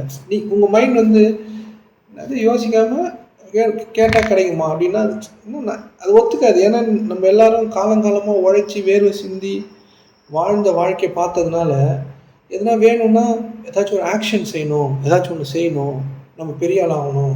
இப்போ நீங்கள் பெரிய ஆள் ஆனாலும் இதே மாதிரி தான் இருக்க போகிறீங்கன்னு உங்களுக்கு தெரியாது. நான் 10,000 கோடி வச்சுப்பேன் அப்படின்னாலும் நீங்கள் இப்படியே தான் இருக்க போகிறீங்க. இதே நக்கு தான் நக்கணும். ஏன்னா அது உங்களை இவ்வளோ தான் அலோவ் பண்ணணும். உங்களுக்கு புரியுது? இப்போ சாப்பாடு சாப்பிட்றீங்கல்ல, இன்றைக்கி சாப்பிட்றீங்க, எவ்வளோ முடியுதோ அவ்வளோ தானே சாப்பிட்றீங்க. ஆனால் காசு மட்டும் 10,000 நாளுக்கு வேணும்னு நம்ம விரும்புகிறோம்ல. ஆனால் இப்போ இது நீங்கள் பிறந்ததுலேருந்து இப்போ வரைக்கும் உங்களுக்கு காசோ பணமோ சோறோ ட்ரெஸ்ஸோ இருந்தே தானே இருக்குது. என்றைக்குன்னா ஒரு நாள் ஏழையாக ஆகிட்டீங்க. எதுவுமே இல்லாமல் நான் போகுது, எப்பயுமே இல்லாமல் போகாது. இன்றைக்கி சாப்பிட்டா இன்றைக்கி மட்டும் தானே சாப்பிட்றீங்க, நாளைக்கு ஒரு வாரத்துக்கு சேர்த்துலாம் உங்களால் சாப்பிட முடியல. ஆனால் பணம், இந்த உலக பொருட்கள் மட்டும் 10,000 நாளுக்கு, 20,000 நாளுக்கு, இல்லை 1,00,000 நாளுக்காக சேர்த்து வைக்கணுமா நம்ம நினைக்கிறோம். இது ஒரு மைண்டோட இல்யூஷன். அதனால உங்களுக்கு சுகம் கிடைக்குமா, நல்லது நடக்குமானா நடக்காது. ஏன்னா அதுவுமே உங்களுக்கு துன்பமாக தான் மாறப்போகுது. உங்களுக்கு தெரியாது அது. அதெல்லாம் இருந்தால் சேஃபு அப்படின்னு மைண்ட் ஏற்படுத்துகிற ஒரு இல்யூஷன், அது இல்லாத ஒன்று. புரியுதுங்க? இந்த வேதங்களை ஓதுறதுனால என்னால் ரொம்ப கவனிக்க முடியல, ரொம்ப கஷ்டமாக இருக்குது, நான் என்ன பண்ணுறதுனே தெரில அப்படின்னா இதை ஓதுனீங்கன்னா நிற்கும், ஓடாது அதுக்கப்புறம். புரியுதுங்களா? அதனால தான் இந்த மாதிரி வேத மத புத்தகங்கள் நமக்கு பயன்படுது. வேணா இதை பயன்படுத்திக்கலாம், இல்லைன்னா கவனிங்க, உங்களை கவனித்து பாருங்கள். புரியுதுங்களா? உங்களுக்கு இந்த உலகம் ஈஸியாக வேணும் அப்படின்னா இதுவே போதும். நான் வேணும் அப்படின்னா கவனிங்க. உங்களுக்கே உங்களை வேணும், நான் என்னையே நான் பார்க்கணும் அப்படின்னா நீங்கள் கவனித்தா மட்டும்தான் நீங்கள் யாருன்னு கொஞ்சம் கொஞ்சமாக அதுக்கிட்ட போக முடியும். இல்லை எனக்கு இந்த உலகம் மட்டும் போதும், இந்த உலகத்தை நான் சிறப்பாக்கிக்கணும், இந்த உலக பொருட்கள், இந்த உலகத்தில் நான் லேசாக வாழணும் அப்படின்னா இந்த வேதத்தில் இருக்க வேத வசனங்களை ஓதுனாலே அது உங்களுக்கு கிடச்சிரும். நீங்கள் முதல் டீல் வந்து உங்களுக்கு முன்னாடி ஒன்று இருக்குல்ல, எதுவுமே இல்லாத ஒன்று, அதுக்கிட்ட போடுங்க. அதுக்கிட்ட கேட்டால் எல்லாமே கொடுத்துரும். முதல்ல நீங்கள் மன ரீதியாக தான் கேட்க முடியும் அதுக்கிட்ட. மனதை நிறுத்திட்டீங்கன்னா நீங்கள் என்ன உணர்றீங்களோ அதுக்கு தெரிஞ்சிடும். இப்போ நீங்கள் அதுக்கிட்ட கேட்கணுன்னா எனக்கு இது வேணும் அப்படின்னு வாயில் தான் சொல்லணும், இல்லை மனதில் சொல்லணும். மனதை நிறுத்துனீங்க அப்படின்னா நீங்கள் உணர்றதெல்லாம் அதுக்கு தெரியும். புரியுதுங்களா? இதை யார்கிட்டையும் சொல்லவும் கூடாது. அதாவது உங்களோட விருப்பங்கள் எதையுமே நீங்கள் யார்கிட்டையும் சொல்லக்கூடாது. சொன்னீங்கன்னா நடக்காது. ஏன்னா அது அவங்க மனதுக்கு போயிடுதுல்ல. மனங்களுக்கு போனோம்னா அது அந்த எண்ணங்கள் வந்து சிதைவு சிதைவு நடக்கும். எண்ணங்கள், மனம் அப்படின்றது எல்லாமே உங்களோட அறிவு. உங்களுக்கு தெரிஞ்ச பல்வேறு விதமான வழிகள். புரியுதுங்களா? ஒரு விஷயத்துக்கு ஒரு வழி தான் இருக்கும். பல வழிகள் இருக்காது.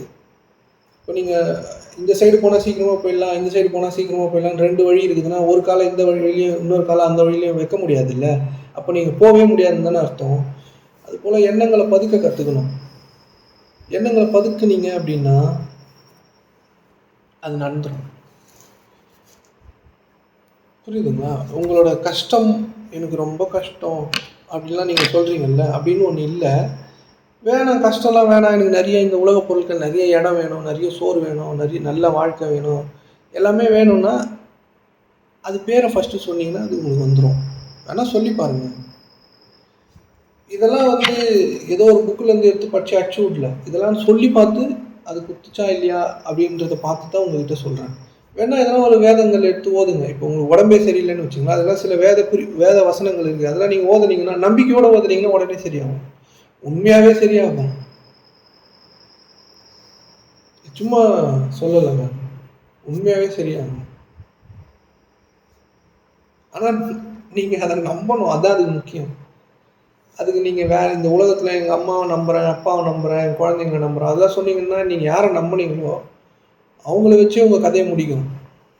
ஏன்னா, அவங்க எல்லாருக்கும் மனம் இருக்குது. மனம் வந்து எப்பயுமே ஒரே மாரி இருக்காது. நீங்க நீங்க நம்புன எல்லாரும் தான் உங்கள போட்டு தள்ளியிருப்பாங்க. நீங்க நம்புறதுக்கு ஒரே ஆள், ஒண்ணே ஒண்ணு மட்டும் தான் இருக்குது. அது இந்த எல்லாத்தையும் படைச்சது. அது உங்க கண்ணு முன்னாடி தான் இருக்குது. அதுகிட்ட எது சொன்னாலும் அது உங்களுக்கு தரும். என்கிட்ட சொல்லு, என்ன கூப்பிடு. இதான் அதோட கட்டளை. ஆனா நம்ப யோசனையின் பின்னாடி போயிடுவோம். யாரெல்லாம் யோசிச்சுன்னே இருக்காங்களோ, அவங்க விசுவாசி இல்லை. விசுவாசிக்கிறது அப்படின்னா, உங்க மனதின் அறிவ, உங்க மனத பயன்படுத்தாம இருக்கிறது தான் விசுவாசம். யார் நம்பிக்கை கொள்றாங்களோ, யார் நன்றியா இருக்காங்களோ, அவங்க தான் விசுவாசிகள்.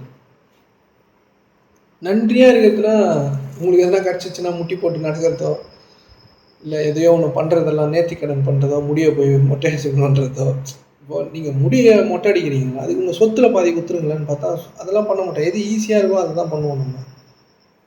உங்க முடிய வச்சுன்னு அவரு என்ன பண்ண போறாரு? கடவுள் நீங்க மொட்டையா ஒரு 10 நாள் திரிய போறீங்க. அதனால என்ன நடக்க போகுது உங்களுக்கு? ஒண்ணும் நடக்க போறதில்ல. அது ஒரு பிரச்சனையும் உங்களுக்கு இல்ல. அது பொடுகு கிடுகு இருந்தா சரியாகும். வேற என்ன போய் முடிய மொட்டையாச்சுன்னு வந்ததுனால என்ன யூஸ் இருக்கு? நீங்க முடி குடுக்குறேன், நான் எனக்கு இது நடந்துச்சுன்னா முடி குடுக்குறேன்றத பத்திரப்படுத்துறீங்க. புரியுதுங்களா? எண்ணங்கள பத்திரப்படுத்துறீங்க. அதனால அது நடந்துடுது. ஏதோ முடிய போய் குடுத்துட்டு வந்தீங்க. இதெல்லாம் நம்ம முன்னாடி இருக்க முன்னோர்கள் வந்து, நம்ம யாராலயும் மனம் நிறுத்த முடியாது. இவங்கலாம் சொன்னா புரிஞ்சுக்க முடியாது அப்படின்னு சொல்லிட்டு, இத ஒரு ஸ்ட்ரக்சர் ஆக்கி வச்சுட்டு போயிட்டாங்க. எப்படியாச்சும் வாழ்ந்துங்க, இந்த உலகத்த பெற்றுங்க அப்படின்னு சொல்லி. புரியுதுங்களா? எப்படியாச்சும் கொஞ்சம் கொஞ்சமா வாழ்ந்துங்க அப்படின்னு. ஏதோ ஒரு முடிய கிடிய குடுத்து சரியாயிக்கோ போ அப்படின்னு. கருணையால.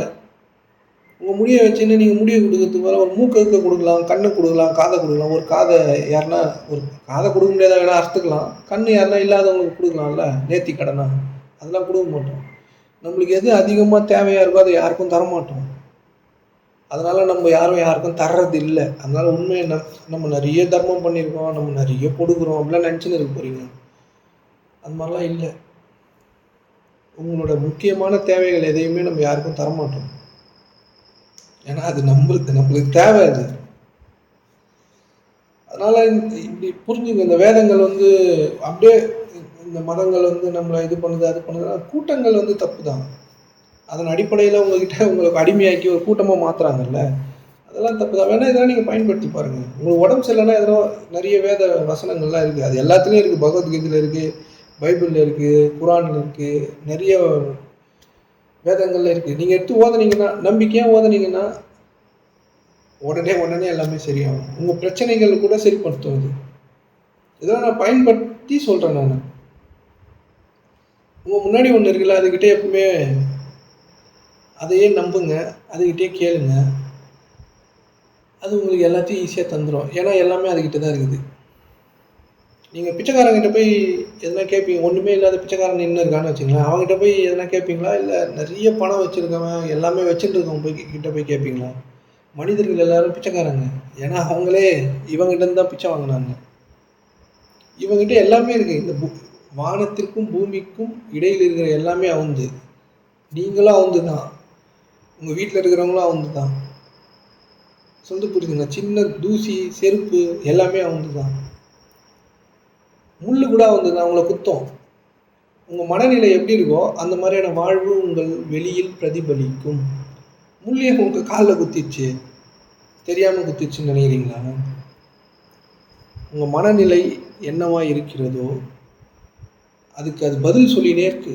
இந்த ஒன்றுமே இல்லாத உங்கள் முன்னாடி ஒன்று இருக்குல்ல, அது உங்களுக்கு பதில் சொல்லினே இருக்கு.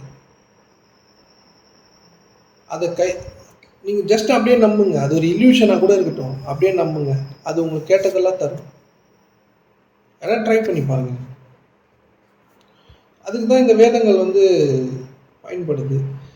அதனால் வேதங்கள் வழியாகவும் நீங்கள் மனதை நிறுத்திக்கலாம். ஆனால் கொஞ்சம் நம்பிக்கையோடு அந்த வேத வசனங்களை ஓதுனீங்கன்னா கட்டாயமாக நீங்கள் நினைத்ததை அடைய முடியும். இல்லை எனக்கு நான் வேணும், நான் யாருன்னு எனக்கு தெரியணும் அப்படின்னா நீங்கள் உங்களை கவனிச்சுனே இருங்க. கவனிக்கும்போது என்ன நடக்குது அப்படின்னா ஒன்றும் இல்லை, அந்த மைண்டோட இல்யூஷனை நீங்கள் பார்த்துனே இருப்பீங்க. அந்த பேட்டர்ன் உங்கள் மைண்ட் எப்படி இயக்கத்தில் இருக்குது அப்படின்றத நீங்கள் புரிஞ்சுக்கலாம். புரியுதுங்களா? அதனால் இந்த யூடியூப்லாம் இருக்குல்ல, அதில் நிறைய விஷயங்கள் போட்டுனே தான் இருப்பாங்க. அதெல்லாம் நீங்கள் பார்த்துனே இருக்கலாம். அப்படியே செத்துருவோம். நம்ம பார்த்துனே இருக்கும்போது செத்துருவோம். ஏன்னா நீங்கள் எதுவுமே செய்ய மாட்டீங்க, பார்த்துனே தான் இருப்பீங்க. அதெல்லாம் செய்யுங்க. புரியுதுங்களா? இப்போது எவ்வளோ ஞான மக்கள் வந்துட்டாங்க, எவ்வளோ பேர் மனிதர்களுக்கு உபதேசம் கொடுத்துட்டாங்க. புத்தர் வந்துட்டார். இல்லை இப்போ கூட நிறைய பேர் இருக்கிறாங்க, எக்கச்சக்க ஞான மனிதர்கள் உருவாவாங்க. ஆனால் எதுவுமே மாற மாட்டுதில்ல. ஏன் மாற மாட்டுதுன்னு நீங்கள் கேள்வி கேட்டதே இல்லையா? ஏன்னா நீங்கள் கேட்டுனே இருக்கிறீங்க, பார்த்துனே இருக்கிறீங்க. யூடியூப் இன்னும் 10 பேர் ஆரம்பிச்சுனே இருப்பான், பேசினே இருப்பான். இன்னும் ஆர்டிஃபிஷியல் இன்டெலிஜென்ஸ் சேனல்ஸ் நிறைய உருவாகினே இருக்கும். அது சூப்பராக பேசும், ரொம்ப நல்லாயிருக்கும், புரியும், எல்லாம் ஆகும். நீங்கள் புரியும், அவ்வளோதான். அப்புறம் நம்ம எதனா சாப்பிட்டுக்கிட்டு படுத்து தூங்கிடுவோம், அவ்வளோதான் நம்ம பண்ணுவோம். இதெல்லாம் கேட்குறோம்ல, நம்ம எப்படி இதை மாற்ற போகிறோம்? இல்லை ஞானம் அடையணும், அதை அடையணும், கடவுளை தேடுறேன், அதை தேடுறேன் அப்படின்னு குப்பையாக சுற்றின்னு இருக்காங்களா நிறைய பேர். இதெல்லாம் எப்போ நிற்கும்? எதுவுமே தெரியாது, ஆனால் கேட்டுனே இருப்போம். நம்ம யார் யோசிக்கவே இல்லையோ அவங்க தான் விசுவாசி. நீங்கள் யோசிக்கிறதுனால தான் உங்களுக்கு துன்பம் வருது. யோசிக்கவே கூடாது. யோசனை என்பது உங்களை ஒட்டுமொத்த குப்பை, அதுலேருந்து தான் வருது. உங்களுக்கு தெரியாததை எதுவுமே யோசிக்க முடியாதுல்ல. ஆனால் தெரியாதது எல்லாமே இதுக்குள்ளே இருக்கேன். உங்களுக்கு முன்னாடி ஒன்று இருக்குல்ல, அதுக்குள்ளே இருக்குது. உங்களுக்கு தெரியாத எல்லாமே இருக்குது. உங்களுக்கு தேவை அமேசான் காடுகளில் நடுவில் ஏதோ ஒரு தேவை, உங்களோட தேவை இருந்தால் கூட அது உங்கள்கிட்ட எடுத்து தந்துடும். இது அந்த அளவுக்கு பவர்ஃபுல் உங்கள் முன்னாடியே இருக்குது. ஆனால் நீங்கள் உங்களோட அறிவை கை கொள்றீங்க, அதுதான் இங்கே பிரச்சனை. புரியுதுங்களா? அதனால் இதெல்லாம் கொஞ்சமாக சிந்திச்சு பாருங்கள். இந்த லைஃப் ரொம்ப ஈஸி தான். ஆனால் நம்மளுக்கு தான் அந்த ஈஸியாக வாழ்கிறதுக்கான வழி தெரிஞ்சோ செய்ய மாட்டோம். எல்லாருமே சொல்லிட்டாங்க. இப்போ நம்ம பேசுகிறோம்ல, இப்போ இவ்வளோ நேரம் பேசியிருக்கோம், இது எல்லாருமே எப்பயும் சொல்லிட்டாங்க, இனிமேலும் சொல்லுவாங்க. நீங்கள் கூகுளில் போய் சர்ச் பண்ணாலும் இது தான் சொல்லும். இல்லை ஆர்டிஃபிஷியல் இன்டெலிஜென்ஸே நம்மளுக்கு அது சொல்லும். புரியுதுங்களா? ஞானம்னா இதுதான், அது அப்படி இப்படின்னு. ஆனால் அப்பயும் நம்மளால் ஒன்றுமே புரிஞ்சிக்க முடியாது. அதனால் யோசிக்கிறத நிறுத்தினீங்கன்னா உங்கள் வாழ்க்கையோட எல்லா துன்பங்களும் இருந்தும் நீங்கள் விடுதலை பெற்று விடலாம். நல்லது நடக்கும். அப்போ தான் யாரெல்லாம் யோசிக்கிறாங்களோ அவங்களுக்கு கேடுகாலம் ஸ்டார்ட் ஆகிடும். ஏன்னா உங்களுக்கு தெரிஞ்ச அறிவிலேருந்து இயங்கும் போது நீங்கள் அந்த விஷயத்தை ஒழுங்காக செய்ய முடியாது. நீங்கள் வேணால் ட்ரை பண்ணுங்கள். ஒரு வாரம் உங்கள் வாழ்க்கையில் எது வேணும்னாலும் இறைவன்கிட்ட பொறுப்பேற்படுத்திட்டு சும்மா இருங்க, அது நடக்கும். உடனே யோசிச்சு எதனா செயல் செஞ்சிடாதீங்க. பொறுத்து இருந்து பாருங்களேன். அந்த பொறுத்து இருந்து பார்க்கறது தான் நம்மளால் முடியாது. ஏன்னா நம்ம மைண்ட் அவ்வளோ ஃபாஸ்ட்டாக வேலை பார்க்கும். அப்போ தான் நீங்கள் சொல்லணும். உங்கள் மைண்ட் வேலை பார்க்கும்ல ஏதோ ஒரு காரியத்துக்காக. அப்போ தான் நீங்கள் சொல்லணும், "கர்த்தரை நம்புகிறவன் செழிப்பான். என்னையே சரணடைவாயாக, நான் உன்னை எல்லா பாவங்களிலிருந்து விடுவிப்பேன். புரியுதா? என்னையே அழை, நான் உனக்காக இந்த உலக சேமங்கள் அனைத்தையும் நான் பார்த்துக்கொள்கிறேன்." இப்படிலாம் வசனங்கள் இப்ப நீ இப்படி சொல்லுங்க. இது பகவத்கீதையில இருக்கு. இது பகவத்கீதையில இருக்கு. இத சொல்லுங்க. உங்க மைண்ட் நின்றும்.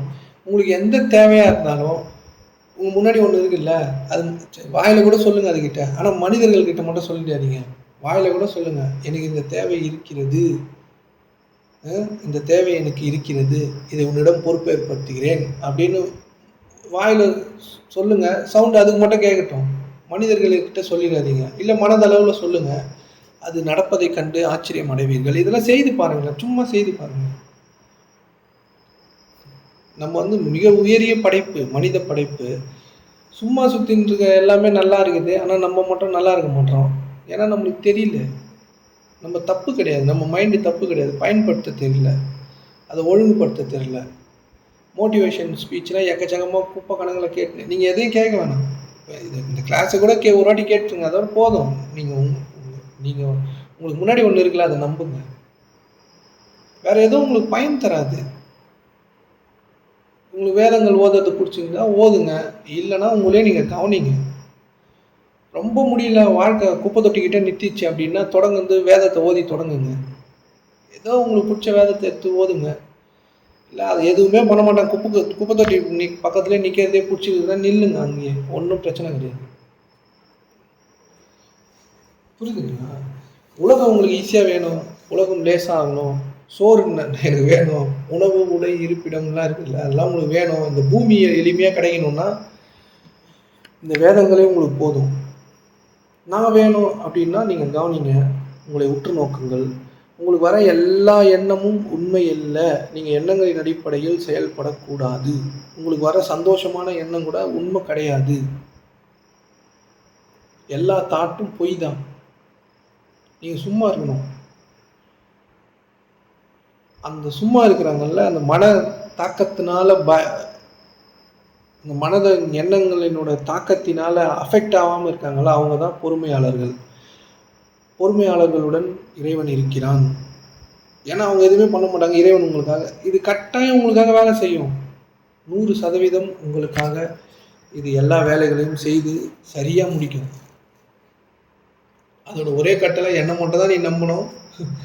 என்ன மட்டும் தான் நீ கேட்கணும். என்கிட்ட மட்டும் தான் கேட்கணும். தூதர்கள் இருப்பாங்க. உங்களால எதுவுமே உங்க மனம் நிக்கவே முடியவே மாட்டுதுன்றதுனால தான் இறைவன் சில தூதர்கள, சில குருமார்கள உங்க கண்ணுக்கு முன்னாடி நிக்க வச்சிருக்கிறான். அவங்க நினைச்சா கூட உங்களுக்கு நடந்துரும். அவங்க உங்கள நேர்வழிப்படுத்த முடியும். உங்களோட மனத மட்டும் உங்களால சரிப்படுத்திக்கவே முடியாதுன்றத எப்பயுமே ஞாபகம் வச்சுக்கங்க. அத நீங்க சரிப்படுத்தணும்னு தொடங்குனீங்கன்னா, அது சரியாகாது. இந்த இந்த வசனங்கள் எல்லாம் ஓதிடுங்க. சரி அதுவா நின்றும். புரியுதுங்களா? கடவுள் இருக்காருன்னு நம்புங்க. உண்மையாவே அவர் இருக்காரு. ஒருத்தர் இங்க இருக்கு. நபர் இல்ல. ஒரு கான்ஷியஸ்னஸ் இங்க இருக்கு. அது எல்லாமே தெரியும். அது உங்க முன்னாடியே இருக்கு. உங்கள தொட்டுன்னே இருக்கு. உங்க மேலேயே இருக்கு. நீங்க எது நெனச்சாலும் அது தெரிஞ்சிரும். யார கெட்டதா நெனச்சாலும் தெரிஞ்சிரும். நீங்க என்ன நெனைக்கிறீங்களோ அது கூலி தான் தரும் அது. நீங்க அவன் தப்பு செஞ்சுட்டான். அவன நான் வந்து இப்படி பண்ணணும், அப்படி பண்ணணும். உங்களுக்கு தான் கூலி தரும். அவனுக்கு எதுவும் தராது. அவன் நினைப்பு அவனுக்கு கூலி தரும். நீங்க ஒரு வாரம் டைம் எடுத்து என்ன பண்ணுங்க அப்படின்னா, உங்கள சுத்தி நடக்கிற எல்லா விஷயங்களையும் அப்படி அப்படியே அப்சர்வ் பண்ணிட்டு சும்மா இருங்க வாயெல்லாம் மூடின்னு. எல்லாமே சூப்பரா நடக்கிறத உங்களால பார்க்க முடியும். என்ன நடந்தாலும் ஒத்துக்கின்னு அப்படியே சும்மா இருங்க. சும்மா இருந்து பாருங்க. எல்லாமே அது அதுவாவே கம்ப்ளீட் ஆயிடும். உங்களுக்கு என்ன பிரச்சனை வேணாலும் இருக்கட்டும். அத பத்திலாம் கவலைப்படாதீங்க. எந்த பிரச்சனையா வேணாலும் இருக்கட்டும். எவ்வளோ நெருக்கமா வேணாலும் இருக்கட்டும். அப்படியே ரொம்ப பயமா கூட இருக்கட்டும். ஓதுங்க ஏதாச்சும் "என்னையே சரணடைவாயாக, நான் உன்னை எல்லா பாவங்களிலிருந்து விடுவிப்பேன்." வாக்கு இருக்கு. வாக்கு இருக்குன்னா, அது இந்த பிரபஞ்ச இயக்கத்தோட நியதிய சொல்றாங்க இவங்க அவ்வளோதான். இது அப்படிதான் உங்க முன்னாடி ஒரு வெட்ட வெளி இருக்குல்ல, அது "நான் உன்ன பார்த்துக்கிறேன்ப்பா, என்ன மட்டும் என்ன கூப்பிடுப்பான்னு" சொல்லுது. அது வேற ஒண்ணும் இல்ல.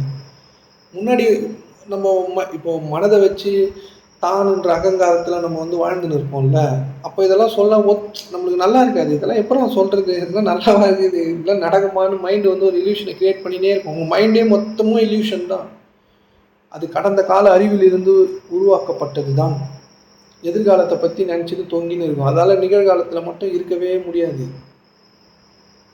புரியுதுங்களா? அந்த நிகழ்காலத்தில் இருந்தீங்கன்னா மைண்ட் நின்று இருக்கணும். அப்போ தான் நிகழ்காலத்தில் இருக்க முடியும். மனம் நின்றால் தான் நீங்கள் நிகழ்காலத்திலே இருப்பீங்க. அங்கே நேரம் இல்லை, காலம் இல்லை.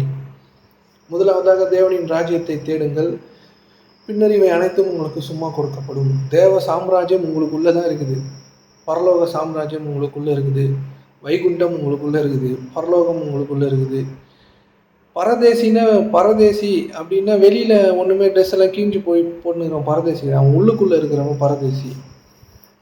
இப்போ வெளியில் இருக்க பெரிய ஸ்பேஸ் உங்களுக்குள்ளேயே இருக்குது. நீங்கள் உள்ளுக்குள்ளே பயணம் பண்ணுற எல்லாருமே பரதேசி தான். பரத்துக்குள்ளே பயணம் அதுக்குள்ளே போகிறவங்க தான் பரதேசி. அவங்க ட்ரெஸ் எல்லாம் ஒழுங்காக போட்டிருக்க மாட்டாங்க, ஆனால் அவங்க மேன்மையானவர்கள். ஏன்னா அவங்களுக்கு அதெல்லாம் முக்கியம் கிடையாது. பரதேசம் புகணும் அப்படின்னா இந்த வெட்ட வெளிக்குள்ளே பாயறது இல்லை, உங்களுக்குள்ளே பாயிருது. உங்களுக்கு நிறைய வாய்ப்பு இருக்குது. புரியுதுங்களா? இந்த உலகம் வேணும், இந்த உலக பொருட்கள் வேணும், இந்த உலகம் லேசாகணும், சோறு எனக்கு வேணும், இருப்பிடம் வேணும், நல்லா வாழணும்னா இதெல்லாம் ஓதுங்க, உங்களுக்கு சும்மாவே கிடைக்கும். உங்கள் முன்னாடி ஒன்று இருக்குல்ல, அதுக்கிட்ட கேளுங்க. எந்த டாகையும் நீங்கள் நம்பணும்னு அவசியம் கிடையாது, கடவுளை தவிர. கடவுள்லாம் உங்கள் முன்னாடி நின்றுன்னு இருக்கோன்னு அதுக்கு எல்லாமே தெரியும். எந்த ஒரு சமயம்லாம் நீங்கள் நம்புறதுக்கு தகுதியானவங்க யாரும் கிடையாது. அதை தவிர, இறைவனை தவிர. அதான் அதோட ரூலு. புரியுதுங்களா? அதோட ரூலு என்ன நம்பணும், என்கிட்ட கேட்கணும். இதை யார் ஃபாலோ பண்ணுறாங்களோ அவங்களுக்கு இந்த உலகம் ஃப்ரீ. நீங்கள் என்ன தப்பு பண்ணாலும் அது மன்னிச்சிடும். அது பேர் சொல்லணும். ஆனால் ஆக்சுவலாக இங்கே தப்புன்னு ஒன்று கிடையவே கிடையாது. உங்கள் மைண்டு உருவாக்கி வச்சு உங்களுக்கு நிறைய தப்பு ரைட்லாம் சொல்லி கொடுத்துருக்காங்கல்ல, அது மாதிரி ஒன்று கிடையாது. ஆனால் இப்போ அதை உங்களால் புரிஞ்சிக்க முடியுமானோ எனக்கு தெரியாது. ஆனால் அந்த மாதிரி ஒன்று இல்லை. நீங்கள் செய்கிறதெல்லாம் தப்பும் கிடையாது, நீங்கள் செய்கிறதெல்லாம் ரைட்டும் கிடையாது. நீங்கள் ரைட்டுன்னு நினச்சி செய்கிறத எதுவுமே உங்களுக்கு நல்ல வாழ்க்கையை தரவே போகிறது இல்லை.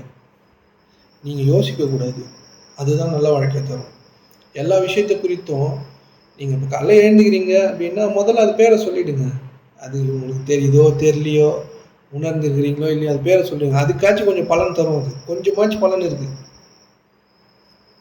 இப்படி சொல்ல சொல்ல நீங்கள் எல்லா காரியத்தை செய்யும் போது, பாத்ரூம் போகும்போது, டீ குடிக்கும் போது, சாப்பிடும் போது, நடக்கும்போது, வீட்டை விட்டு வெளியே கொஞ்சம் இப்போ நீங்கள் இறைவன் போதுமானவன் சொல்கிறீங்கன்னா, இறைவன் தான் போதுமானவன், நீங்கள் இல்லை. அப்படி புரிஞ்சுக்கணும். உங்களுக்கு இறைவன் தான் போதுமானவன் அப்படி தானே அந்த வார்த்தையை நீங்கள் சொல்லிட்டீங்க. இறைவன் போதுமானவன் அப்படின்னா என்ன வேணாலும் நடக்கட்டும், அது போதும், அவ்வளோதான். அந்த ட்ராமா எப்படி வேணாலும் நடக்கட்டும், அதை பற்றி கவலைப்படாதீங்க. அது ரொம்ப த்ரில்லிங்காக இருக்குது, ரொம்ப பயமாக இருக்குன்னா அதை பற்றி கவலைப்படாதீங்க. இறைவன் போதுமானவன்னா இறைவன் உங்களுக்கு போதுமானவன் தான். இறைவன்னா உங்கள் முன்னாடி இருக்குல்ல, அது உங்கள் கூடவே இருக்கும். எங்கே போனாலும் அது உங்கள் முன்னாடி இருக்கும், பின்னாடி இருக்கும், சைடில் இருக்கும், எல்லாமே இருக்கும். உங்கள் மேலே தேங்காய் விழணுமா, கல் விழணுமா, முள் குத்தணுமா, தடிக்கு விழணுமா, எல்லாம் உங்கள் மனநிலைக்கு ஏற்ற மாதிரி அதுவே முடிவு பண்ணிக்கும். நீங்கள் ஒழுங்கான மனநிலையில் இருந்தீங்க, தடிக்கு விழுந்தால் கூட அது உங்களை தூக்கி நிறுத்திடும். இப்போ இந்த ஸ்பேஸ் உங்களை நிறுத்தமானு நினைக்கிறீங்கள, இப்போ கீழே விழ போகிறீங்க, அது நிறுத்தமான நினைக்கிறீங்க, அது நிறுத்தும், உண்மையாக நிறுத்தும். நீங்கள் தடிக்கு விழுந்தீங்க, ஆனால் நீங்கள் ஒரு அதையே நம்பினீங்க அப்படின்னா உங்களை எந்த வித துன்பமும் அது இல்லாமல் பார்த்துக்கணும். நீங்கள் யோசிக்கக்கூடாது. உங்களோட துன்பம் எல்லாத்துக்கும் காரணம் உங்களோட யோசனைகள் மட்டும்தான். உங்களுக்கு பிரச்சனைன்னு ஒன்று இங்கே இல்லவே இல்லை. உங்களுக்குள்ளே நீங்கள் வச்சுக்கிட்டு இருக்க ஒரு இல்யூஷன் தான் பிரச்சனை. உங்களுக்கு ஒரு கோடி கடன் இருக்கட்டும், ஒன்றுமே இல்லை, சோறே இல்லை இருக்கட்டும், அதை நம்பினீங்கன்னா சோறு உங்கள் வீட்டு தேடி வரும். உண்மையாகவே வரும். நான் சும்மா தான் சொல்லலை, உண்மையாகவே உங்களுக்கு சோறு வீட்டு தேடி வரும். அதை நம்பினா மட்டும் போதும். இதில் என்ன பிரச்சனை இருக்கா? நம்மளுக்கு நம்ம அறிவை தானே நம்ம நம்புகிறோம், நம்மளுக்கு தெரிஞ்சதெல்லாம் நம்ம நம்புகிறோம், நம்ம படித்ததை நம்புகிறோம், நம்மளுக்கு சொல்லி கொடுத்ததை நம்புகிறோம். நம்ம வேறு 12வது காலேஜு என்னென்னவோ படித்து வச்சுருக்கிறோம். ஆனால் எந்த குப்பையும் நம்மளுக்கு உதவே மாட்டுது. படித்து முடிச்சுட்டு ஏதோ ஒரு வேலைக்கு போய் கொஞ்சமாக சம்பாதிச்சு இந்த சோறை சாப்பிட்றதுக்குள்ளே சாக வேண்டியதாக இருக்குது. இதை நீங்கள் எதுவுமே படிக்கல விட போகிற, இதை நம்புங்க. எதுவுமே உங்களுக்கு படிப்பே வரல, மக்காயிட்டேன், ஒன்றுமே தெரில எனக்கு, இதை நம்புங்க போதும். இது பயங்கரமாக உங்களை உயர்த்தும். புரியுதுங்களா? அதே போல் நீங்கள் உங்களுக்கு எல்லாமே இந்த உலகம் எல்லாமே ஈஸியாக கிடைக்கணும் அப்படின்னு வச்சுங்களேன். தீர்ப்பு நாளின் அதிபதி நானேன் அப்படின்னு சொல்கிறான். இந்த வெட்டவெளி தான் சொல்லுது, தீர்ப்பு நாளின் அதிபதினா யார் மேலே நீ தீர்ப்பு சொல்லாதுன்னு சொல்கிறாங்க. எல்லாரையும் இப்போ யாரோ உங்களுக்கு எதிராக குற்றம் செஞ்சாங்கன்னா அப்படியே விட்டுருங்க, அவங்கள தண்டிக்கணுன்ற எந்த அவசியமும் கிடையாது. இதெல்லாம் நீங்கள் பண்ணி பாருங்கள், உங்களுக்கு இந்த உலகம் ஃப்ரீ. நம்ம தான் அறிவு வச்சுருக்கோம்ல, அறிவு வச்சுன்னு வாழ்கிறவங்களுக்கு உங்களுக்கு நிறைய பொருள்லாம் இருந்தால் கூட உங்களால் அனுபவிக்க முடியாது. அது அலோவ் பண்ணாது உங்களை. உங்கள்கிட்ட நிறைய சொத்து, பணம், காசு அப்படின்னா உங்களுக்கு சுகர் வரும். உங்களால் சாப்பிட்றத குறைக்கும். புரியுதுங்களா? உங்களுக்கு வேலை செஞ்சுனே இருப்பீங்க, அதை அனுபவிக்கிறதுக்கான வாய்ப்பே அது உங்களுக்கு கொடுக்காது. நீங்கள் நிறைய பணம்லாம் சம்பாரிச்சிடலாம், ரொம்ப பெரிய காரு வீடுலாம் வாங்கினா, ஆனால் வேலை செஞ்சுனே இருக்கணும், டெய்லி ஓடணும், பேசினே இருக்கணும், மீட்டிங் இருக்கும். சும்மா வீட்டில் உட்காந்து ஒரு காஃபி கூட குடிக்க முடியாது. புரியுதுங்களா? நீங்கள் நம்ம எல்லாரும் என்ன நினச்சிட்டு இருக்கோம்னா, இந்த உலகப் பொருட்களின் பெருக்கம் தான் நம்ம நல்லா இருக்கிறோன்றதுக்கான அறிகுறின்றது. அப்படி இல்லை, நீங்கள் நல்லா இருக்கணும், அவ்வளோதான். நீங்கள் குடிசையிலே இருந்தாலும் உங்கள் மனம் மகிழ்ச்சியாக இருக்கும். மகிழ்ச்சியாக இருக்கும், கட்டாயமாக இருக்கும். அது இப்போ உங்கள் மனம் மகிழ்ச்சியாக இருந்துச்சுன்னா நீங்கள் எங்கே இருக்கிறீங்கன்றதெல்லாம் பிரச்சனையே கிடையாது. நீங்கள் யோசிச்சிங்கன்னா உங்கள் வாழ்க்கை துன்பமாகும். எதை குறித்தும் யோசிக்காதீங்க. உங்களுக்கு ஏதோ ஒன்று தேவை இருக்குதுன்னு வச்சுங்களேன், யோசிக்காதீங்க, அப்படியே சும்மா இருங்க. அதுக்கிட்ட சொல்லிட்டு சும்மா இருங்க. அது நடக்கலைனாலும் பிரச்சனை கிடையாது. அது நடக்கும், மேக்சிமம் அது நடந்துடும். ஏன்னா அதுக்கிட்ட பொறுப்பேற்படுத்திட்டீங்கல்ல. பொறுப்பேற்படுத்துவரை இறைவனுக்கு பிடிக்கும். இறைவன் அவர்கள் மீது திருப்தி கொள்கிறான். எனக்காக இது எனக்கு தேவையாக இருக்குது, இதை உங்ககிட்ட பொறுப்பேற்படுத்துகிறேன், இதை நீ அப்படின்னு சொல்லிட்டு இங்கே பொறுப்பேற்படுத்துதல் அப்படின்னா என்னென்னா, அதுக்கிட்ட பொறுப்பை கொடுத்துடுறது, உங்கள் மைண்ட்லேருந்து நீங்கள் விலகிடுறது. இது எவ்வளோ ஈஸியாக இருக்குது, ஆனால் இதை உங்கள் மைண்டு செய்யாது. ஏன்னா அதுக்கு ரொம்ப திமிரு. ஏன்னா எனக்கே தெரியுமே இது அப்படின்னு. நீங்கள் சின்ன சின்ன விஷயங்களுக்கு கூட அவன் பெயரை கூறுங்கள், அவனை அழையுங்கள். இதை நம்மளோட ட்ரெடிஷ்னலாக நம்மளுக்கு முன்னாடி கற்றுக் கொடுத்துருக்காங்க, அந்த மாதிரி இல்லை. இது நீங்களே இண்டிவிஜுவலாக செய்யுங்க. டைரெக்டாக உங்களுக்கு எந்த விதமான இந்த நம்ம குடும்பத்தில் கற்றுக் கொடுத்துருப்பாங்க அந்த மாதிரி சாமி, கடவுள், அவரு கிருஷ்ணாக்கு, இயேசு, அல்லா அப்படிலாம் எதுவுமே வேணாம். டைரெக்டாக உங்களுக்கு எதுவுமே தெரிய வேணாம். டைரெக்டாக அது கூட கான்டாக்ட் பண்ணுங்கள். உங்கள் முன்னாடி இருக்குல்ல, அதுக்கிட்ட சொல்லுங்கள், செய்யும் உங்களுக்காக. யோசனையில் இவங்க தான் விசுவாசிகள். அவங்க அறிவை நம்பாமல் இருக்கிறவங்க தான் விசுவாசிகள். உங்கள் அறிவை நீங்கள் உங்களுக்கு தெரியும் என்னால் இதை செய்திட முடியும்னா கூட அவன் பேரை சொல்லிட்டு செய்யுங்க. அவன் பேரை சொல்லிட்டு செய்யுங்க. அதுதான் நீங்கள் சிறப்பாக எல்லா காரியங்களையும் முடிக்கிறதுக்கான வழி. ஏன்னா அது மாதிரி சொல்ல விடாது நம்ம மைண்ட் அந்த மாதிரி. இப்போ கேட்கறதுக்குலாம் இதெல்லாம் ஈஸியாக இருக்கும். நீங்கன்னா ஒரு காரியத்தை செய்யும் போதும் சொல்லிட்டு செய்து பாருங்கள், வித்தியாசமாக இருக்கும் அந்த காரியம் நடக்கிறது. உங்களுக்காக எல்லா மனிதர்களும் உதவி செய்வாங்க. இப்போது இந்த உலகத்தில் ஒரு காரியம் உங்களுக்கு நடக்கணும்னு வச்சுங்களேன், அதில் நீங்கள் மட்டும் காரியங்களை நிகழ்த்திட முடியாது. உங்கள் கூட சேர்ந்து 10-15 பேரோ இல்லை 2 பேரோ 3 பேரோ ஒத்துழைக்கணும். நீங்கள் அவன் பேரை சொல்லிட்டு செய்யுங்க, அவங்களோட ஒத்துழைப்பு வித்தியாசமாக இருக்கும். நீங்கள் உங்கள் அறிவை பயன்படுத்தி செய்து பாருங்கள், வித்தியாசமாக ஒன்று ஒத்துழைப்பு அவங்க தருவாங்க. அவன் பேர்னா ஒன்றும் இல்லை, இறைவன் போதுமானவன் சொல்லுங்கள், அளவற்ற அருளாளன் நிகரற்ற அன்புடையன்னு சொல்லிட்டு செய்யுங்க. ஏதோ ஒன்று உங்களுக்கு பிடிச்சதை செய்யுங்க. இல்லை கிருஷ்ணான்னு கூட சொல்லுங்கள். கிருஷ்ணான்னா ஒரு ஆள் கிடையாது, கிருஷ்ணான்னா இந்த ஸ்பேஸ் தான். அது பேர் அந்த மாதிரி வச்சுருக்காங்க, ஒரு ஆளாக காமிச்சிட்டாங்கல்ல. கிருஷ்ணானா இந்த ஸ்பேஸ், அவ்வளோதான். பெருசு, பெருமாள்லாம் ரொம்ப பெருசுன்னு அர்த்தம். ஆனால் நீங்கள் ஆளாக பார்க்குறீங்க. பெருமாள்லாம் பெருசு, கிருஷ்ணானால இந்த ஸ்பேஸ் தான். ஆனால் மீனிங்லாம் போய் செக் பண்ணி பாருங்கள். அவன் பேரை சொல்லிவிடுங்க, உங்கள் யோசனையிலேருந்து விலகிடுங்க. அந்த எந்த செயலை குறித்தும் யோசிக்காதீங்க. அப்போ அதுதான் அந்த செயல் நல்லதாக மாறுறதுக்கான வழி. அதுதான் நல்ல காலம். நீங்கள் யோசிச்சிங்கன்னா நீங்கள் கெட்ட காலத்தில் இருக்கீங்கன்னு அர்த்தம். கேலண்டரில் போட்டிருக்க கெட்ட நேரம்லாம் கெட்ட நேரம் கிடையாது. நீங்கள் யோசிக்கிறீங்களா, அதெல்லாம் தான் கெட்ட நேரம். உங்கள் அறிவு தான் கெட்டது. ஏன்னா நீங்கள் நேற்று வாழ்ந்த அறிவை தான் இன்றைக்கி பயன்படுத்த பார்க்குறீங்க. அது பயன்படாது. நேற்று நீங்கள் வாழ்ந்தீங்கல்ல, அந்த அறிவு இன்னைக்கு பயன்படும் நினைக்கிறீங்களா? பயன்படாது. இன்னைக்கு புதுசாக இருக்கும் அறிவு, இன்னைக்கு புதுசு, எல்லாமே புதுசு. அதனால் உங்கள் அறிவிலிருந்து உங்கள் யோசனையிலேருந்து நீங்கள் விலகிக்குங்க. அவன் பேரை சொல்லி அவங்ககிட்ட பொறுப்பு ஏற்படுத்திட்டு தான் பாருங்களேன், எவ்வளோ தோற்று போயிருக்கோம். இப்போ அவன் பேரை சொல்லி கொஞ்சம் ஒரு வாரம் தான் இருந்து பாருங்கள், சும்மா தான் இருந்து பாருங்கள், அந்த காரியம் நிகழ்கிறத பாருங்கள். இதுதான் உங்களோட எல்லா துன்பத்துக்கும் காரணம். இது சொன்னால் நம்ம யாருன்னா நம்புவோமானா நம்ப மாட்டோம். நான் என்ன பாவம் செய்தேன்னு தெரில, முன்ஜென்ம கர்ம வினை. உங்களுக்கு நிறைய ஆன்மீகவாதிகள்கிட்ட கேள்வி கேளுங்களேன், பதில் தெரிலனா முன்ஜென்மன்றவாங்க. பாவம் கர்மா அப்படின்னு உங்க தாத்தா செய்தது, ஆயா செய்தது அப்படின்றவாங்க. அப்படிலாம் அடிச்சு விட்டு போயினே இருப்பாங்க.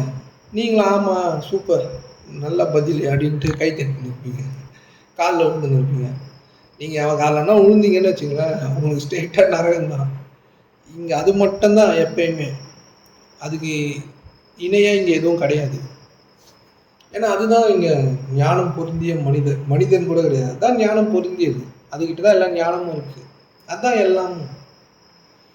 என் சமூகம் உனக்கு முன்பாக செல்லும்னா, நீங்க போறதுக்கு முன்னாடி அது போயின்னு இருக்குதுன்னு அர்த்தம். புரியுதுங்களா? உங்களுக்கு முன்னாடி எப்பயுமே இந்த வெட்ட வெளி இருக்கும். உங்களுக்கு பின்னாடியே இருக்கும். உங்களுக்கு சைடுல இருக்கும். உங்க மேல இருக்கும். கீழ இருக்கும். புரியுதுங்களா? அத நீங்க உன்னை கைவிடுவதும் இல்லை, உன்னை விட்டு விலகுவதும் இல்லைன்னு போட்டிருக்குல்ல. இதுதான் உங்கள கைவிடுறதும் இல்ல, விலகுறதும் இல்ல. ஆனா உங்க மனநிலைக்கு ஏத்த மாரி கூலி குடுத்துரும். அதாவது இது உங்கள தண்டிக்கலாம் இல்ல. உங்க மனநிலை எப்படி இருக்கோ, அது உங்களுக்கு புடிச்சிருக்குன்னு நெனச்சு அந்த மாரி குடுக்குது.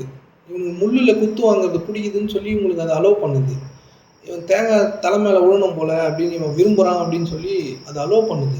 நீங்க கஷ்டமான மனநிலைய வச்சிருந்தீங்கன்னா, கஷ்டம் உங்களுக்கு ரொம்ப பிடிக்கும்னு நெனச்சு அது உங்களுக்கு குடுத்துன்னே இருக்கும். அது விடாம குடுத்துன்னே இருக்கும். நீங்க அப்படியே அப்ரப்ட்டா எந்த அறிவுக்கும் போகாம உங்க யோசனைகள் இருக்குல்ல, ஓடுதுல்ல மைண்டு. அத அப்படியே அவன்கிட்ட பொறுப்பேற்படுத்திட்டு, என் மனம் ஓடினே இருக்கு. இறைவனே இத உன்கிட்ட பொறுப்பேற்படுத்துறேன். அப்படின்னு அவங்ககிட்ட பொறுப்பேற்படுத்திட்டு சும்மா உட்காருங்க. இத முதல்ல செய்து பாருங்க. உங்களுக்கு எல்லாமே ஈஸியா இங்க சுத்தி இருக்கிறதெல்லாம் ஈஸியா மாறும். இல்லன்னா எதனா வந்து கடிக்கும். காது உள்ள எதனா போயிடும். பூச்சி கடிச்சிரும். மைண்ட் நிக்காம ஓடினே இருக்கும். சாதாரணமா நம்ம வீட்ல சும்மா ஒரு தண்ணி கேட்டு எடுத்து தரலன்னா கூட கலவரம் ஆயிடும். கால் பட்டுச்சு அது மேலனா கலவரம் ஆயிடும். புரியுதுங்களா? உங்க மைண்ட் அந்த அளவுக்கு கேடுகெட்ட நாய். அசிங்கமானது அது. இப்ப தண்ணி கேட்டு எடுத்து தரலன்னா நம்ம எதுவுமே நம்ம எழுந்து போய் குடிச்சுக்கலாம்ல. ஆனா நம்ம அதெல்லாம் பண்ண மாட்டோம். நம்ம மைண்ட் எப்பவுமே உங்க அறிவு இருக்குல்ல, உங்கள பற்றியான ஒரு ஃபேக் நான் நீங்க வச்சுன்னு இருக்கிறீங்க. உங்கள பற்றியான கருத்து ரீதியான நான். அது மாரி ஒண்ணு இல்ல. அது ஒரு இல்யூஷன். அந்த இல்யூஷன நம்பி நீங்க இயங்குறீங்க. அதனால உங்களுக்கு பிரச்சனை வருது. யோசனையை கைவிடுபவர்கள் தான் விசுவாசிகள். அவர்களுக்கு தெரிந்த எல்லா அறிவையும் விட்டுவிட்டு பேரறிவாளனை பிடிப்பவர்கள் தான் விசுவாசிகள். அவங்களுக்கு தான் அது இந்த வேதத்த வச்சே புடிச்சுக்கலாம். உங்களுக்கு சோறு, வீடு, வாசல், இருப்பிடம், லேசான மனம் வேணும்னா, இந்த வேதங்கள் உங்களுக்கு போதுமான அளவு இருக்கிறது. நான் யாருன்னு தெரியணும்னா, நீங்கள் உங்களை உற்று நோக்குவதை தவிர வேற வழியே இல்ல. வேற ஏதாச்சும் அபியாசங்கள்லாம் செய்து பார்த்தீங்கன்னா, அதுவும் உங்கள குழப்பி, ம் அ நாசம் பண்ணி, திருப்பி திருப்பி உங்களால கண்டுபிடிக்க முடியாது. நீங்க எத பண்றதா இருந்தாலும் மனதுக்கு தெரியாம பண்ணவே முடியாது. நீங்க அதுல தான் இயங்கவே முடியும். நான் என்ன கண்டுபிடிக்க போறேன்னு அதுகிட்ட சொன்னீங்கன்னா, அதுவும் ஒரு தாட்டு தான். அது விடாது. சும்மா இருக்கணும். கம்ப்ளீட் ஸ்டில்னஸ்க்கு நீங்க வரணும். அதுக்கு நீங்க உங்கள பார்க்கணும். மைண்ட நீங்க பார்த்தா மட்டும் தான் மைண்டால எதுவுமே பண்ண முடியாது. நீங்க மைண்ட்லயே இயங்குனீங்கன்னா, மைண்ட் தான் அத பண்ணின்னே இருக்கும். அது கிரியேட் பண்ணிடும். மாயைய கிரியேட் பண்ணிடும். இல்யூஷன கிரியேட் பண்ணிடும். உங்களுக்கு எல்லாம் தெரிஞ்ச மாரியும், நீங்க ரொம்ப நல்லா இருக்கிற மாரியும், சூப்பரா இருக்கிற மாரியும், ஞானம் அடைஞ்ச மாரியும், உங்களுக்கு கடவுள் காட்சி அளிச்ச மாரியும், கடவுள நான் பார்த்தேன், YouTubeலலாம் சொல்ல அது மாரிலாம் பார்க்க முடியாது. அது மாரிலாம் இல்ல. அது மைண்டோட இல்யூஷன். நீங்க நான் உங்களுக்கு சிவன காமிக்கிறேன்ங்க. நான் உங்களுக்கு முருகர காமிக்கிறேன். நான் உங்களுக்கு விநாயகர காமிக்கிறேன். அதெல்லாம் பெரிய விஷயமே கிடையாது. அதெல்லாம் ஹிப்னாசிசம். உங்க மைண்ட் என்ன உருவத்த உள்ள வச்சிருக்கோ, அது கண்ணு பார்க்கும் வெளியில. பாம்பு வெளியில இல்லனாலும் உங்களுக்குள்ள நான் ஃபீட் பண்ணி பாம்பு வெளியில இருக்கு தெரியுதான்னு கேட்டா உங்களுக்கு தெரியும்.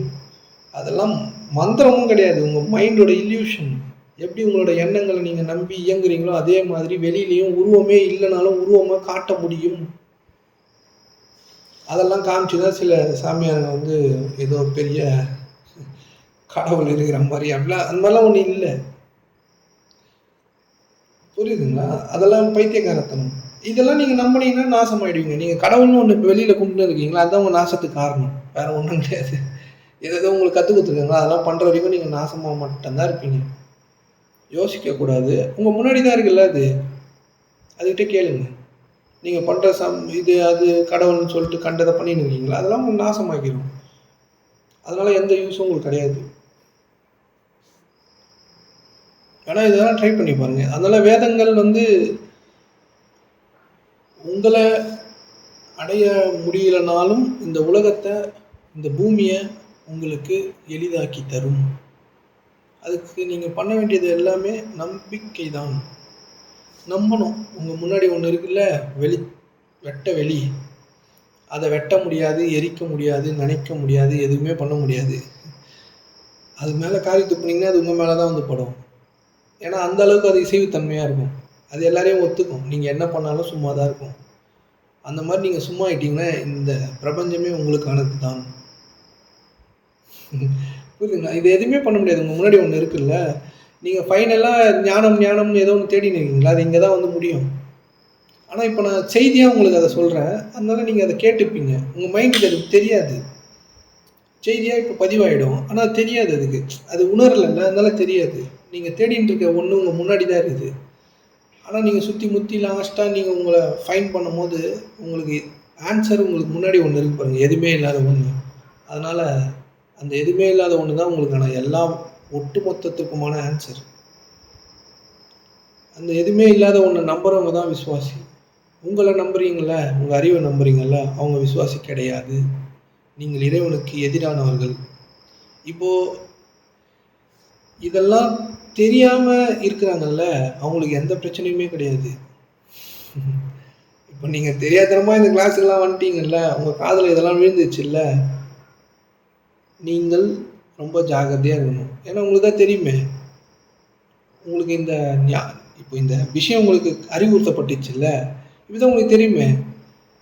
நீங்க இப்போ சோம்பேறியா இருந்தீங்க. சோம்பேறின்றது ஒண்ணும் இல்ல. உங்க மனத அப்படியே ஓட்டுறது தான். எந்த விஷயத்தையும் செய்யாம இருக்கிறவன்லாம் சோம்பேறி கிடையாது. அவன் மன ஓட்டத்துல சிக்கிர்றான்ல, அவன் தான் சோம்பேறி. ஏன்னா அவனால எதுவுமே செய்ய முடியாது. எந்த விஷயத்தையும் செய்ய முடியாது. ஏன்னா ஓடினே இருக்கும் அது. புரியுதுங்களா? இப்போ உங்களுக்கு தான் தெரிஞ்சிச்சே. தெரியாம இதெல்லாம் உங்க காதுல விழுந்துச்சுல்ல. நீங்க தூங்கினே இருந்தாலும் இப்போ காதுல ஹெட்செட் போட்டு இதெல்லாம் உங்க காதுல விழுந்துச்சுன்னு வச்சுக்கங்களேன், இத நீங்க மீறக்கூடாது. ஏன்னா இந்த செய்திலாம் நீங்க ஃபீஸ் வாங்கியோ, ஃபீஸ் கட்டியோ உங்க காதுல போடல. எனக்கு அத பத்தி பேசுறதுக்கு ஒரு வாய்ப்பு அது குடுத்துருக்கு. அத நான் பேசின்னு இருக்கேன். நீங்க தெரியாத்தனமா இங்க வந்துட்டீங்கல்ல. இந்த பட்டன் அமுக்கிட்டு இது உள்ள வந்துட்டீங்கல்ல. உங்களுக்கு எல்லா செய்தியும் அறிவுறுத்தப்பட்டு விட்டதுல்ல. இப்போ உங்களுக்கு தெரியும். என்ன பண்ணணும்னு சொல்லிடுச்சு அது. நீங்க ஏதோ ஒரு தேடல்ல இருக்கீங்க. உங்களுக்கு ஒரு வழிய அது சொல்லியிருக்கு. நான் சொல்லல. ஏன்னா நான் என்ன பத்தி பேசலையே. நான் இங்க இருக்கிற ஒரு பெருச பத்தி பேசியிருக்கேன். புரியுதுங்களா? பெரியது. அத தாண்டி இங்க எதுவுமே இல்ல. அதுதான் எல்லாமே. அத பத்தி சொல்லியிருக்கேன். அது ஒரு வழி சொல்லியிருக்கு. அதையும் உங்ககிட்ட சொல்லியிருக்கேன். இப்போ நீங்க இத பயன்படுத்திக்கணும். இப்பயும் நான் பழைய மாரி இருப்பேன்னா, உங்களுக்கு 2 மடங்கு துன்பங்கள் கொடுக்கப்படும். தெரியாதவனுக்கு துன்பம்ன்றதே தெரியாது. தெரிஞ்சவங்களுக்கு போனஸோட தரும் அது. இது நான் சொல்ல, இதுவும் வேதத்துல இருக்கு. நல்வழி எது என்று அறிவிக்கப்பட்ட பின்னரும், உங்களுக்கு தான் நல்வழி எதுன்னு நீங்க யோசிக்கிறது கெட்டது, யோசிக்கக்கூடாது. நீங்க வெளியில ஏதோ கடவுள்னு ஏதோ கும்பிட்டுன்னு சுத்தின்னு, சக்கர பொங்கல் செஞ்சு எல்லாருக்கும் குடுத்துன்னு ஏதேதோ பண்ணின்னு இருக்கீங்கல்ல. ஏதா ஏதோ ஒண்ணு பண்றீங்களா? அது எதுவும் நல்லது இல்ல. உன் முன்னாடியே நான் இருக்கிறேன். என்கிட்டயே கேட்டுக்கோ. என்னையே வணங்கு. என்னை வணங்குவதற்காகாண்டி நான் உன்னை படைக்கவில்லை. அப்படின்னு சொல்லியிருக்காரு. பண்ணுங்க. உங்க முன்னாடியே இருக்கு கேளுங்க. எல்லாத்தையும் அதுகிட்ட பொறுப்பேற்படுத்துங்க. பொறுப்பேற்படுத்துவரை இறைவனுக்கு பிடிக்கும்னு சொல்லிருச்சு. பொறுப்பேற்படுத்துவரை தான் அது யார் பொறுப்பேற்படுத்துறாங்களோ அவங்கள கொண்டு அது திருப்தி அடையுது. என்னையே சரணடை நான் எல்லாத்தையும் பார்த்துக்கிறேன்னு பகவத்கீதை சொல்லுது. எல்லாமே சொல்லுது. உன் முழு முழு இதயத்தோடு கர்த்தரை நம்புன்னு பைபிள் சொல்லிருச்சு. எவர் அல்லாஹ்வின் மீது முழு நம்பிக்கை வைக்கிறாரோ அவருக்கு அவனே போதுமானவன் சொல்லிருச்சு. இதெல்லாம் சொல்லிருச்சுல்ல. இனிமேலும் நீங்க நம்பல. இதெல்லாம் உங்க காதுலயும் விழுந்துச்சு. இப்ப இந்த 26 பேர், 27 பேருக்கு காதுல விழுந்துச்சுல்ல. இனிமேலும் நம்பலன்னா, அது உங்கள ஃபயர் பண்ணும். அதான் இதோட பியூட்டி. ஏன்னா உங்களுக்கு இந்த விஷயத்தெல்லாம் யாருமே கேட்கல. 27 பேர் தான் இப்ப இந்த இந்த உலகத்துல இருக்க 27 பேருக்கு இந்த விஷயம் அறிவுறுத்தப்பட்டிருக்கு. நீங்க மயக்க நிலையில இருந்தாலும் சரி, தூங்கி இருந்தாலும் சரி, எப்படி இருந்தாலும் சரி, அதெல்லாம் அது ஒத்துக்காது. உங்களுக்கு சொல்லிடுச்சு. அத பத்தி அது உங்களுக்கு சொல்லிடுச்சு. யார் வாய் வழியாவோ. இப்ப நீங்க அத பின்பற்றணும். அதன்படி தான் நடக்கணும். இல்லன்னா, உங்க மைண்டுக்கு தான் இது அறிவுறுத்தப்பட்டுச்சுல்ல. இந்த ஞானம் உங்களுக்காக வழங்கப்பட்டு விட்டது. உங்க மனதுல போட்டுச்சு. அவ்வளோதான். இத நீங்க ஃபாலோ பண்ணீங்க. இதுதான் வழி. யோசனைய நிறுத்துனீங்கன்னா உங்களுக்கு துன்பம் இல்லை. யோசிச்சீங்கன்னா துன்பம் வந்து வந்து கொண்டே இருக்கும். துன்பத்தை ஆர்டர் பண்ணுறீங்க யோசிக்கக்கூடாது. ஸ்ட்ரெயிட்டாக இறைவன்கிட்ட பொறுப்பு ஏற்படுத்தணும். ஃபீஸ் கட்டுறதுக்கு காசு இல்லை, இறைவன்கிட்ட பொறுப்பேற்றுங்க. சோறு இல்லை, சோறு இருக்குது, உடம்பு சரியில்லை, இறைவன்கிட்ட பொறுப்பு ஏற்படுத்தி சும்மா இருங்கள். உங்களுக்கு எல்லாம் உங்களை நோக்கி வரும். இது ஒரு வழியான மேனிஃபெஸ்டேஷன். புரியுதுங்களா?